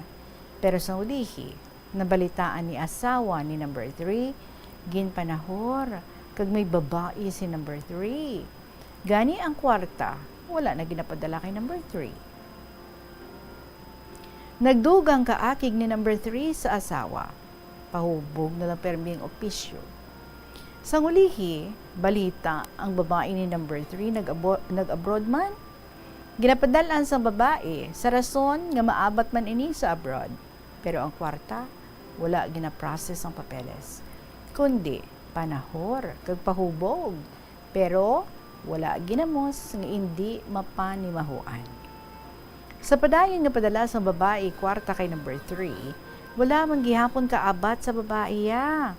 So nag-stop ang babae padala kwarta kay lalaki.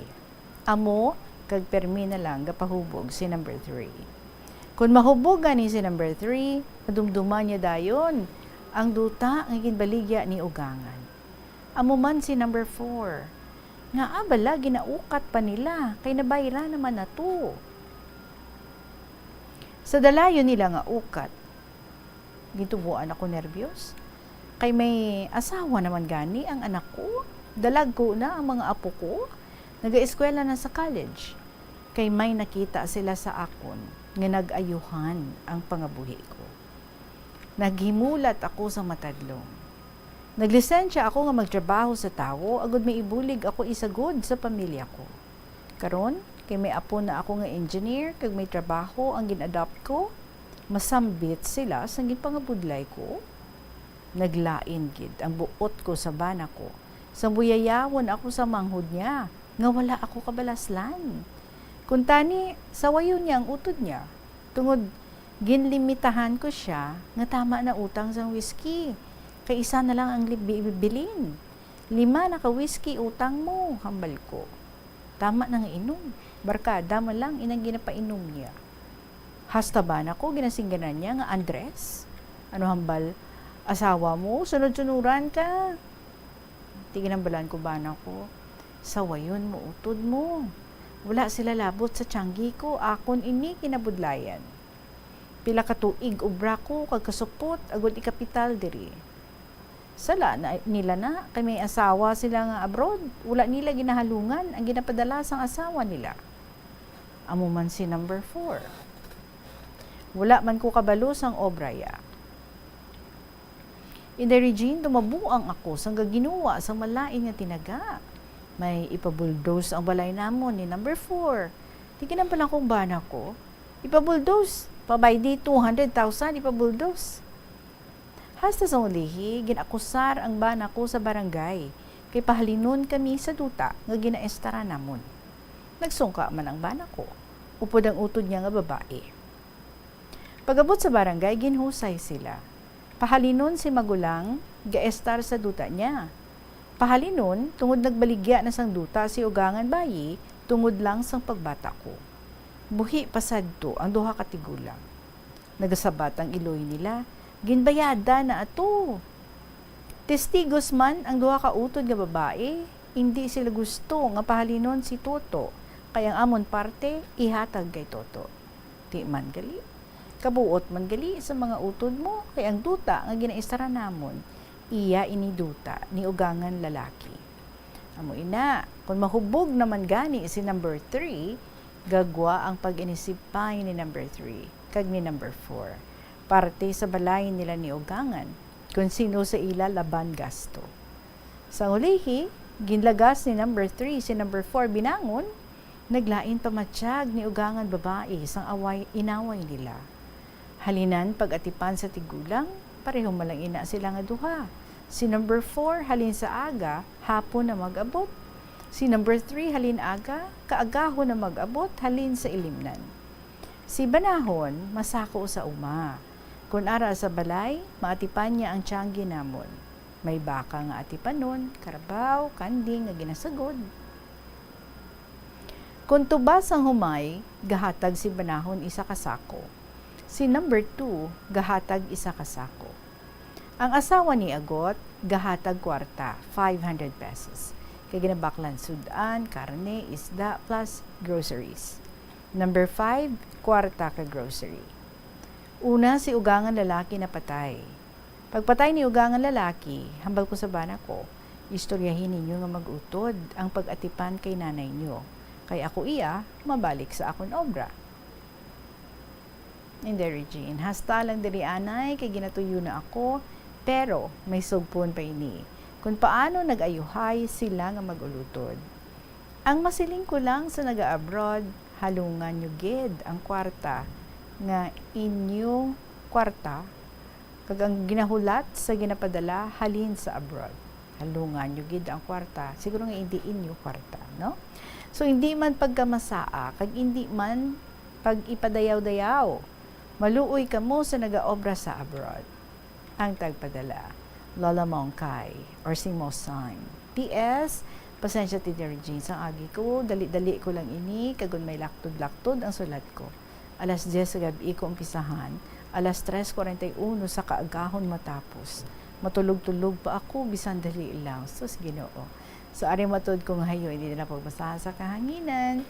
Kag may mga psalms siya, again, share diri sa aton, Salmo 128, verse 1. Bulahan ka mo nga mga nagatahod sa Ginoo, nga nagkakabuhi sa iya pamaagi. Verse 2. Ang inyo ang kinahanglanon, mangin malipayon ka mo, kag mainasuwagon. Verse 3. Ang inyo asawa nga nagatiner sa inyo mga balay, mangin pareho sa mabinungahon nga ubas. 4. Pakamaayo sa mga tawo nga gatahod sa Ginoo nga aton Dios. Salmo 124, verse 1. Ang Diyos manugprotektar sa katauhan. Kung wala nagadampig ang Ginoo sa aton, ano ayhan ang matabo? Salmo 120, pangamuyo para sa bulig sa Diyos. Prayer, verse 1. Sa akon kalisod, nagapanawag ako sa Ginoo, kag ginasabat niya ako. Verse 145, nagapanawag ako sa Ginoo, sa imo luwasa ako, sa bugos ko nga tagapsuon, sabta ako. kag tumanon ang imo mga pagsulundan. Verse 146, gapanawag ako sa imo, luwasa kag pagatumanon ko ang imo mga pagpanudto. Verse 147, nagabugtaw ako sa wala pa mabutlak ang adlaw, nagasalig ako sa imo promesa. 148, nagapulaw ako sa bilog nga gabi sa pagpamalandong sa imo promesa. Padayuna, pamatii ako Ginoo, suno sa imo gugma. Padayuna ang akon kabuhi, suno sa imo gugma. Kag paghukom sa liwat. Lola Mongkay.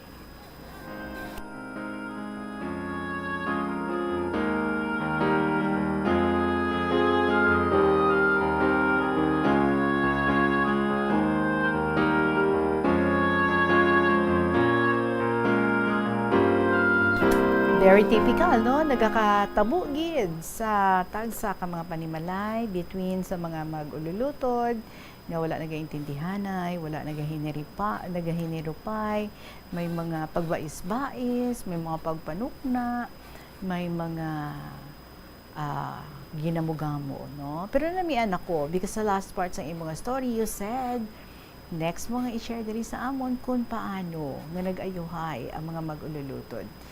Wala na ang isa ka ginikanan, wala na ang tatay, so ang nanay na lang ang nabilin kag you said, no, istoryaha ang imong mga utod kung paano nyo nga tatapon ang inyong nga iloy. I am excited, we are all excited. Paano gid man? At least no nami kiti naghugpong na, naghinirupay na. Mugid ba na, no? Bag-o mag-ayo ang tanan, maagi anay sa ginamugamo before nga kanay, before nga magkalma, and a family is always like that. Mailinaway subong, tomorrow okay naman, pagka next day hindi naman okay, and then pagka next day okay naman. Sige lang muli na yan, no? Amo ina ang ginatawag nga pamilya. There's no perfect family. Salamat gid sa liwat sa imo Lola Mongkay. Looking forward sa imo nga next episode nga i-share diri sa aton or sa kasugpon sa sining istorya. Again, padala mo diri sa aton. Up next, ang istorya naman from Baskog nga PWD sa Northern Iloilo. I hope nagapamati ka gidira, Sir Bal binudlayan pa ni siya, no? Nag-request kita kay computerize naman ang ipadala niya diri nga story. Sili ko palihog na lang, i-email na lang siya para nga diretso na nga mabasa naton. So, he was able to find ways. Kag nagapasalamat gid ako sa imo, Baskog nga PWD sa Northern Iloilo. I hope ara ka gid ginagapamati subong. Up next na ang imong story. Alas 2:39 ang aton nga oras. Magabalikan kay LP kaupod sa gihapon si Tita Regine pagkatapos sa pila kami importante nga mga paghibalaw. Yari ang mga simpleng nga paagi agod makakinot sang tubig. Tinguba ang mga lalabahan kag tinguba man ang pagpanglaba. Ang pagpanglaba sang isa ka bes sa isa ka semana ang nagakinot sang nagalabot sa 50 litro sang tubig. Kung nagagamit sang washing machine, iset ini sa mas manubo nga wash cycle. Makakinot ka na sa tubig, makakinot ka pa sa enerhiya. Ang kalibutan ginakabugusan sang 71% sang tubig o kun kadagatan. Kag ang kadagatan nagabulig sa pagtugas ng tubig nga aton mainom kag hangin nga aton ginahaklo. Gani aton halungan kag imentenar ang malimpyo nga ginaagyan sang tubig kag mga kadagatan. Sa masunod nga mga pamaagi. Magpartisipar sa mga organisasyon o clean up events. Likawan ang paghaboy sa mga basura kung sa diin lang. Buhinan ang paggamit sa mga single-use plastic. Hindi pag-i-flush o kung ihulog sa mga lababo ang mga basura sa panimalay, kaangay sang plastic straw, auto fluids, kag mga grasa. Kadagatan proteksyonan, kag limpyuhan. Ini nga pahanumdom ang ginadulong sa imo sang the #1 and most trusted radio network in the country, Bombo Radio Philippines. Basta Radio! Bombo! Ang Iloilo ang pinakauna nga syudad sa luwas sang Manila nga nakaangkon sang direct shipping lines padulong sa iban nga mga pungsod. Halin sang 1855, nagaserbe na ang Port of Iloilo nga alagyan sang mga international shipping lines nga halin kag padulong sa Australia, Hong Kong, China, Singapore, Europe kag Amerika. September 29, 1855 sang ginbuksan ni Queen Isabella II sang Spain ang Port of Iloilo para sa international market. Mas nangin mahapos pagid ang trade sa tunga sang Iloilo kag Europe, ilabi na sa United Kingdom sang nabuksan ang Suez Canal sadtong 1869. Mga kabombo, excited ka na bala para sa summer vacation mo? Yari ang dapat tandaan. Permi magdala sang tubig bisan diin magkadto. Hindi pagkalimtan ang pagbutang sang sunblock o kon sunscreen. Magsuksok sang manipis kag komportable nga bayo. Kag hindi pagkalimtan ang best summer outfit subong nga 2024. I-enjoy ang bakasyon na kaupod sa mga tao nga malapit sa imo. Kag hindi pagkalimtan nga ang bakasyon tion para magpahuway. Ini nga pahanumdom ang ginadulong sa imo sang the #1 and most trusted radio network in the country, Bombo Radio Philippines. Basta Radio! Bombo! Umpisa sang pandemya nangin mas conscious na ang mga tao sa personal hygiene bilang kabahina sang COVID-19 prevention. Apang magluwas sa COVID-19, madamo pa sang iban nga germs kag virus ang kinahanglan likawan agud hindi mag-angkon sang sakit. Yari mga proper hygiene practices nga dapat muhimuon agud maligawan ang nagkalailain nga sahi sa malatian. Insakto nga paghugas sang kamot, pagpaligo adlaw-adlaw, pagpabilin sang good oral hygiene, pagsunod sa cough and colds etiquette. Ang pinakauna nga exclusive school for boys kag dormitory sa Pilipinas ang gintukod sa banwa sang Tigbawan, Iloilo. Ini gintukod sang tanyag nga Jesuit priest kag historian nga si Father Pedro Chirino sadtong 1592. Ginapahayag nga binulan pa lamang nga nakaabot si Chirino sa Tigbawan, natun-an na sini ang lokal nga lingwahe nga Haraya nga amo ang ginapatihan, ginhalinan sang Kinaraya. Nagsulat man siya sang catechesis sa pulo nga Haraya. Si Father Chirino upod ang isa pa ka Jesuit brother nga si Francisco Martin ang nagtudlo dito sang catechism, reading, writing, Spanish kag liturgical music sa mga kabataan sang mga prominente nga pamilya nga Ilonggo kag Espanyol sa banwa. Sang 1975, nagpahamtang sang marker ang National Historical Institute sa banwa sang Tigbawan bilang pagkilala sa amo nga maragtas. Ang Iloilo River Esplanade ang lugar nga para sa inyo. Ini ang favorite spot sang mga Ilonggos sa pag-ehersisyo kag paglantaw sang sunset. Madamo man sa mga local cafes kag restaurants nga malapit sa Iloilo River Esplanade nga makasatisfy gid sang imo nga kagutom. Ang Iloilo River Esplanade ang nakadaog na sa madamo nga mga awards, lakip na diri ang 2017 Gantimpala Excellence Award. Nabaton man sini ang haligi ng Dangal Award para sa Landscape Architecture category sang 2018 National Commission for Culture and the Arts o kon NCCA haligi ng Dangal Award. Nakasimba ka na bala sa Miagao Church? Ini ang kilalaman sa tawag nga Church of St. Thomas of Villanova. Ang construction sa nasabit nga simbahan ang nakumpleto sa tuig 1797. Sa subong, ang Miagao Church ang isa sa mga tourist spots sa Iloilo. Popular ang Miagao Church sa detalyado kag artistic sculpture sini nga nagapakita sang Spanish, Muslim kag Chinese traditions. Ang Miagao Church ang gindeklara bilang UNESCO World Heritage Site sang Desyembre 11, 1993. Kabombo! Subong nga naghalog na ang restrictions, madamo na nga mga physical activities ang ginabalik, ilabi na mga sports events. Apang maghalong lang ha, bangod kun ka isa, hindi malikawan nga may injury gid nga maangkon. Suno kay Michael Vincent Kayanan, physical therapist, ang ice ang mahimo nga ma-apply sa bahin sang lawas nga masakit sa sulod sang duha ka adlaw. Ang masakit nga bahin sang lawas kaangay sang tiil o kun kamot, ang ihulom sa ice o kun direkta nga butangan sang ice. Pagkatapos sang duha ka adlaw, ang injury ang mahimo na nga mabutangan sang mainit naman nga tubig. Siling nila ang pagpanigarilyo nagapaitom sang bibig. Pero hambal mo naman, wala man ako nagapanigarilyo pero nga ay itom gihapon ang lips ko haw. Yari ang sabat sa eksperto. Suno kay Dr. Jean Marquez, isa ka dermatologist, ang dark lips mahimo nga tugas sang maisog nga habon nga ginagamit sa guya. Nagpanugyan ang doktor nga magamit sang mild soap kag lip balm nga may moisturizer kag sunscreen. Agod protektahan ang bibig kag malikawan ang discoloration. Ang pinakauna nga nahuman nga sementado nga karsada sa Pilipinas amo ang ginbansagan Montinola Highway nga nagalaba halin sa Forbes Bridge padulong sa Haro Plaza. Nahuman ini sadtong 1910 sa idalom sang administrasyon ni anay Iloilo Governor Ruperto Montinola. Ang semento nga gingamit sa pagpahuman sang karsada ang imported pa halin sa Japan. Ang taytay nga human lang anay sadto sa kahoy kag kawayan ang ginilisan man sang konkreto nga istruktura kag ginpangalanan nga Forbes Bridge bilang pagpasidungog sa American Governor General nga si W. Cameron Forbes. Naga-subscribe bala ikaw sa mga serbisyo nga wala mo man ginagamit? Halimbawa, ang balayran mo na bala para nga makalantaw ikaw sang movies, pero sa tuod lang, wala naman ikaw tiyempo nga maglantaw sini. Hapos lang libatan ang bulanan nga mga subscription sa streaming services kag mobile apps, kag wala ka lang nakadipara, ma-charge na ini sa imo nga bank account bisan nga wala mo man regular nga ginagamit. I-review gid ang imo nga ginagastuhan sa mga charges kaangay sini, kag ikonsiderar man ang pagkanselar sa mga hindi kinahanglanon nga mga subscription agod nga mas magamit mo ang imo kwarta sa mas kinahanglanon nga mga butang. Ini nga pahanumdom ang ginadulong sa imo sang the number 1 and most trusted radio network in the country, Bombo Radio Philippines. Basta Radio! Bombo!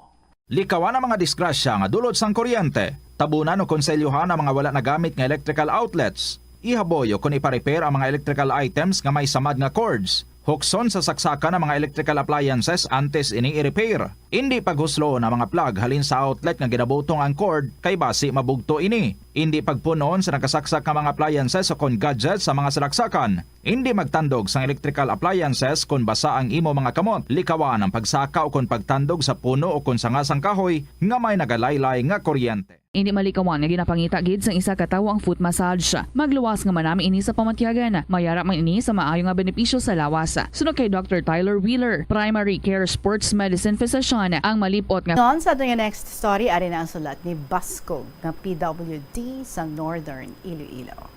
My ever dearest Tita Regine.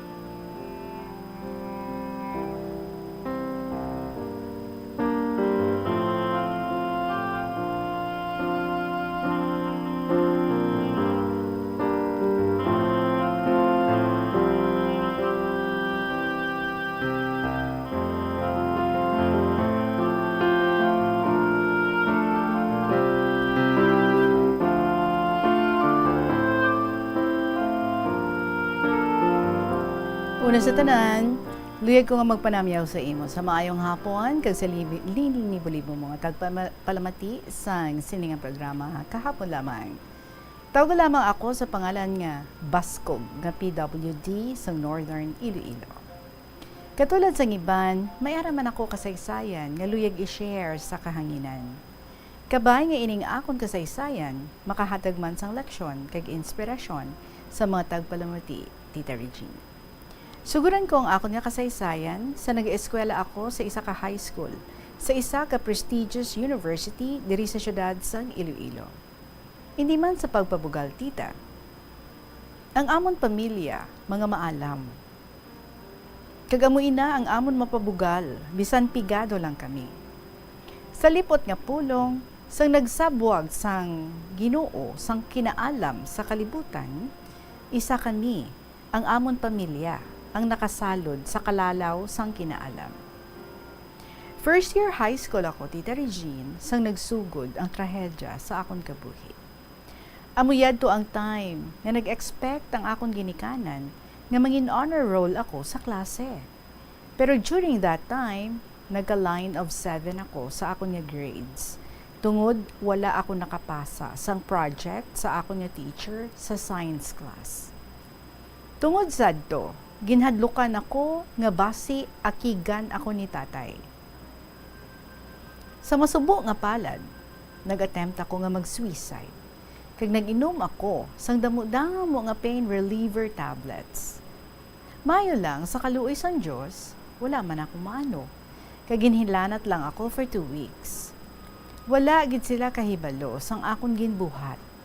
Kag nagpabilin yadto nga likom. Hasta mag second year high school ako. Kag sa second year high school ako, nakabawi ako sa akong grades. Kag nangin honor roll ako. I was happy, tungod nangin proud man ang ginikanan ko, maskin papano. Then, another tragedy happened sang third year high school ako. Nagupod ako sa akong classmate nga lalaki sa ilang nga fiesta dito sa isa ka banwa sa Northern Iloilo. Nag-absent kami for almost 3 days. Tungod sa kahadlo ko sa ako namay, nag-stow away ako, kag wala nag-eskwela For how many days? Wala gid sila kahibalo ang akon mga ginikanan kundiin ako nagkadto. Didto sa isa ka banwa sang 1st District ako nagtiner sa balay sang akon tiyo. Didto nakatuon ako magbaligya sang siopaw sa mga bulangan tungod ang akon tiyo nagahimo sang siopaw. Tubtob nga nagsaylo naman ako sa lugar sang akon lolo, bale tiyo ni nanay sa isa ka banwa sa 4th District. Didto, nagupod ako sa pangisda sa isa ka sakayan pandagat nga nagapangisda sa lawon. Wala gid kahibalo ang akon ginikanan kung sa diin na ako. Didto sa lugar sang akon lolo, nakatuon ako magbisyo, magsugal, kag magbarkada. Ang akon kinitaan sa pangisda, husto ko lang iwaldas sa akon nga bisyo kag mga barkada. Until such time, tita, nagitubuan ako sang kulba o ko nervyos. Kag hinadlukan ako sang todo. Didto kag nag-decide ako nga magpauli sa amon. Sang didto na ako sa balay, nagpagutom ako, kag wala nagkaon sa sulod sang 3 ka adlaw. Didto kag nadula ang akon husto nga paminsaron, kag halos daw isa na ako kabuang, tita. Maayo lang kay ang akon nga tiyak, ang utod ni tatay nag-amuma sa akon, kag ginpabulong niya ako sa isa ka doktor dira sa hospital sa city. Maayo lang kay naumpawan man ako sa sulod sang isa ka bulan nga medication. After a year, nag-ayo ako kag nag-decide nga mag-eskwela sa 4th year high school. Kaluoy sang Dios, naka-enroll ako sa college kag nangin working student ako kag Dean's Lister. I spent my college years with toils and tears, working early in the morning and late nights, until finally, nakagraduate ako. I finished my course with a degree in political science, and I was proud of myself. Since I was young, dream ko gid ang mangin abogado. But sad to say, wala na sa may masupport sa akon nga pag-eskwela sa law. Naka-work ako sa isa ka mall diri sa city after a year that I graduated from college. Wala man ako nagdugay sa work, kag nag-resign ako after 1 year. Nagpuli ako sa amon sa balay, kag didto na-depressed ako, kag nag-self-pity until the worst tragedy natabo sa ako. For almost 5 days, wala ako nakatulog, kag nagbalik ang akon nga kulba kag nervyos. Nag-trigger pagid sang ginahambalan ako sang akon utod na wala ako sang pulos, kag mayo pa nga magpanginmatay na lang ako. Gindulong ako sang utod ko nga babayi sa balay sang tiya ko, utod ni tatay, kag didto nahimo ko ang butang na wala nila ginlauman. Tungod nagsulod sa pensar ko, nga wala na ako sang pulos, ginutod ko ang akon kamot nga isa sa tuyo nga magpanginmatay. Sa kaluoy sang Ginoo, nadala ako sa gilayon sa hospital, kag nasalbar ako. Do tinakluban ako sang langit after I have realized ang akon ginhimo.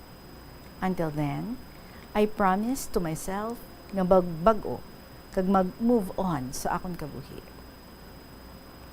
I surrendered my life to the Lord and promised to obey Him and follow Him.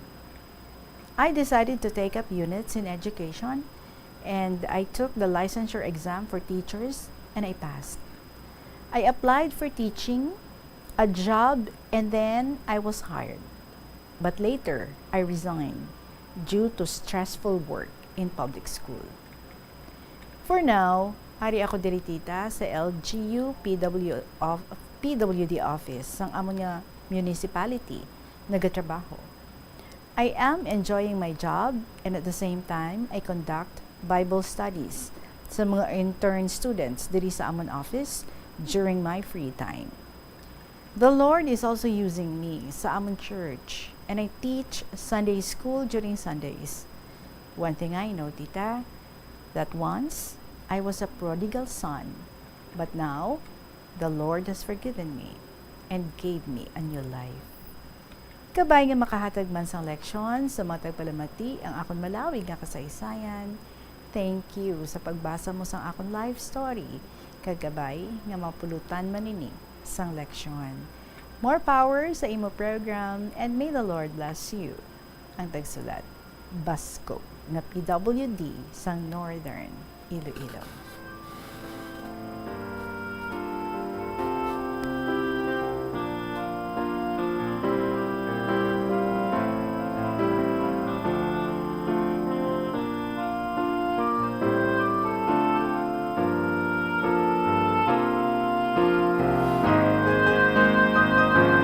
Thank you so much, Gid, for your story again shared diri sa amon. You are so strong, you are so brave, and your life is a testimony how good God is sa imo kabuhi, how much love He gives you.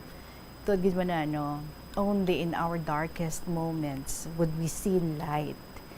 Kag kanami, no? Because you have found your purpose sa imong pagpagabuhi. Just when you have hit the rock bottom, kaya ginabalangan to feeling mo though your life is so much in darkness, nga daw hindi ka nakabalo, hindi mo na maintindihan, and when you start surrendering everything to the Lord, that's when, no, nagasanag ang imo nga kabuhi, nagasanag ang imo nga dalan, because God is life.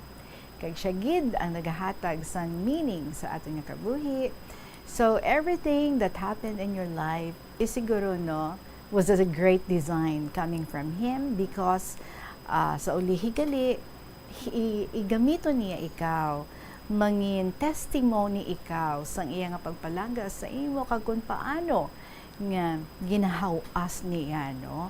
From something so deep, ang isa ka tawo nga daw feeling helpless na gid, nga daw wala na gid sang pakaduan, nga daw cannot find meaning sa kabuhi. That's when, no, nga ginabutong niya ikaw, because He is just being true, faithful sa iyang mga promises. Hindi niya kapagbayaan, He will never forsake you, and He will always be there para sa imo. And so gingamit niya ikaw, ang imo nga life story, dira niya ikaw gingamit para nga mangin inspiration ikaw sa iban pa nga mga kaupod mo, sa mga office mates mo, kag sa inyo nga church, para nga ma-share mo man sa ila ang goodness sang Ginoo. That's very beautiful. And we hope, nga sa imo nga pag-anchor sa imo nga life subong sa kay Lord, as in everything that He wants you to do, mahimo mo lang gid sa imo nga kabuhi. Thank you so much. Baskog nga PWD sa Northern Iloilo. Salamat gid for this very inspiring story nga gin-share mo sa amon sa saninga hapon. Kamo man dira mga kabombo, do you also have your own stories to tell? I'm pretty sure you have. Pwede na nga ma-email sa bombo_iloilo@bomboradio.info. Pabatiaman kami. Share man sa amon diri ang mga inagyan nyo sa kabuhi, and inspire us, motivate us, encourage us. And to those nga luyag nga mag-share, pinaagi sa pagsulat sa ilang nga mga istorya sa kabuhi, pwede gid nga mahimo ninyo ipadala nyo lang dayon sa kahapon lamang program, DYFM, Bombo Radio, Iloilo, Sky City Tower, Mapa Street, Iloilo City. Thank you gid sa ating mga letter senders for today.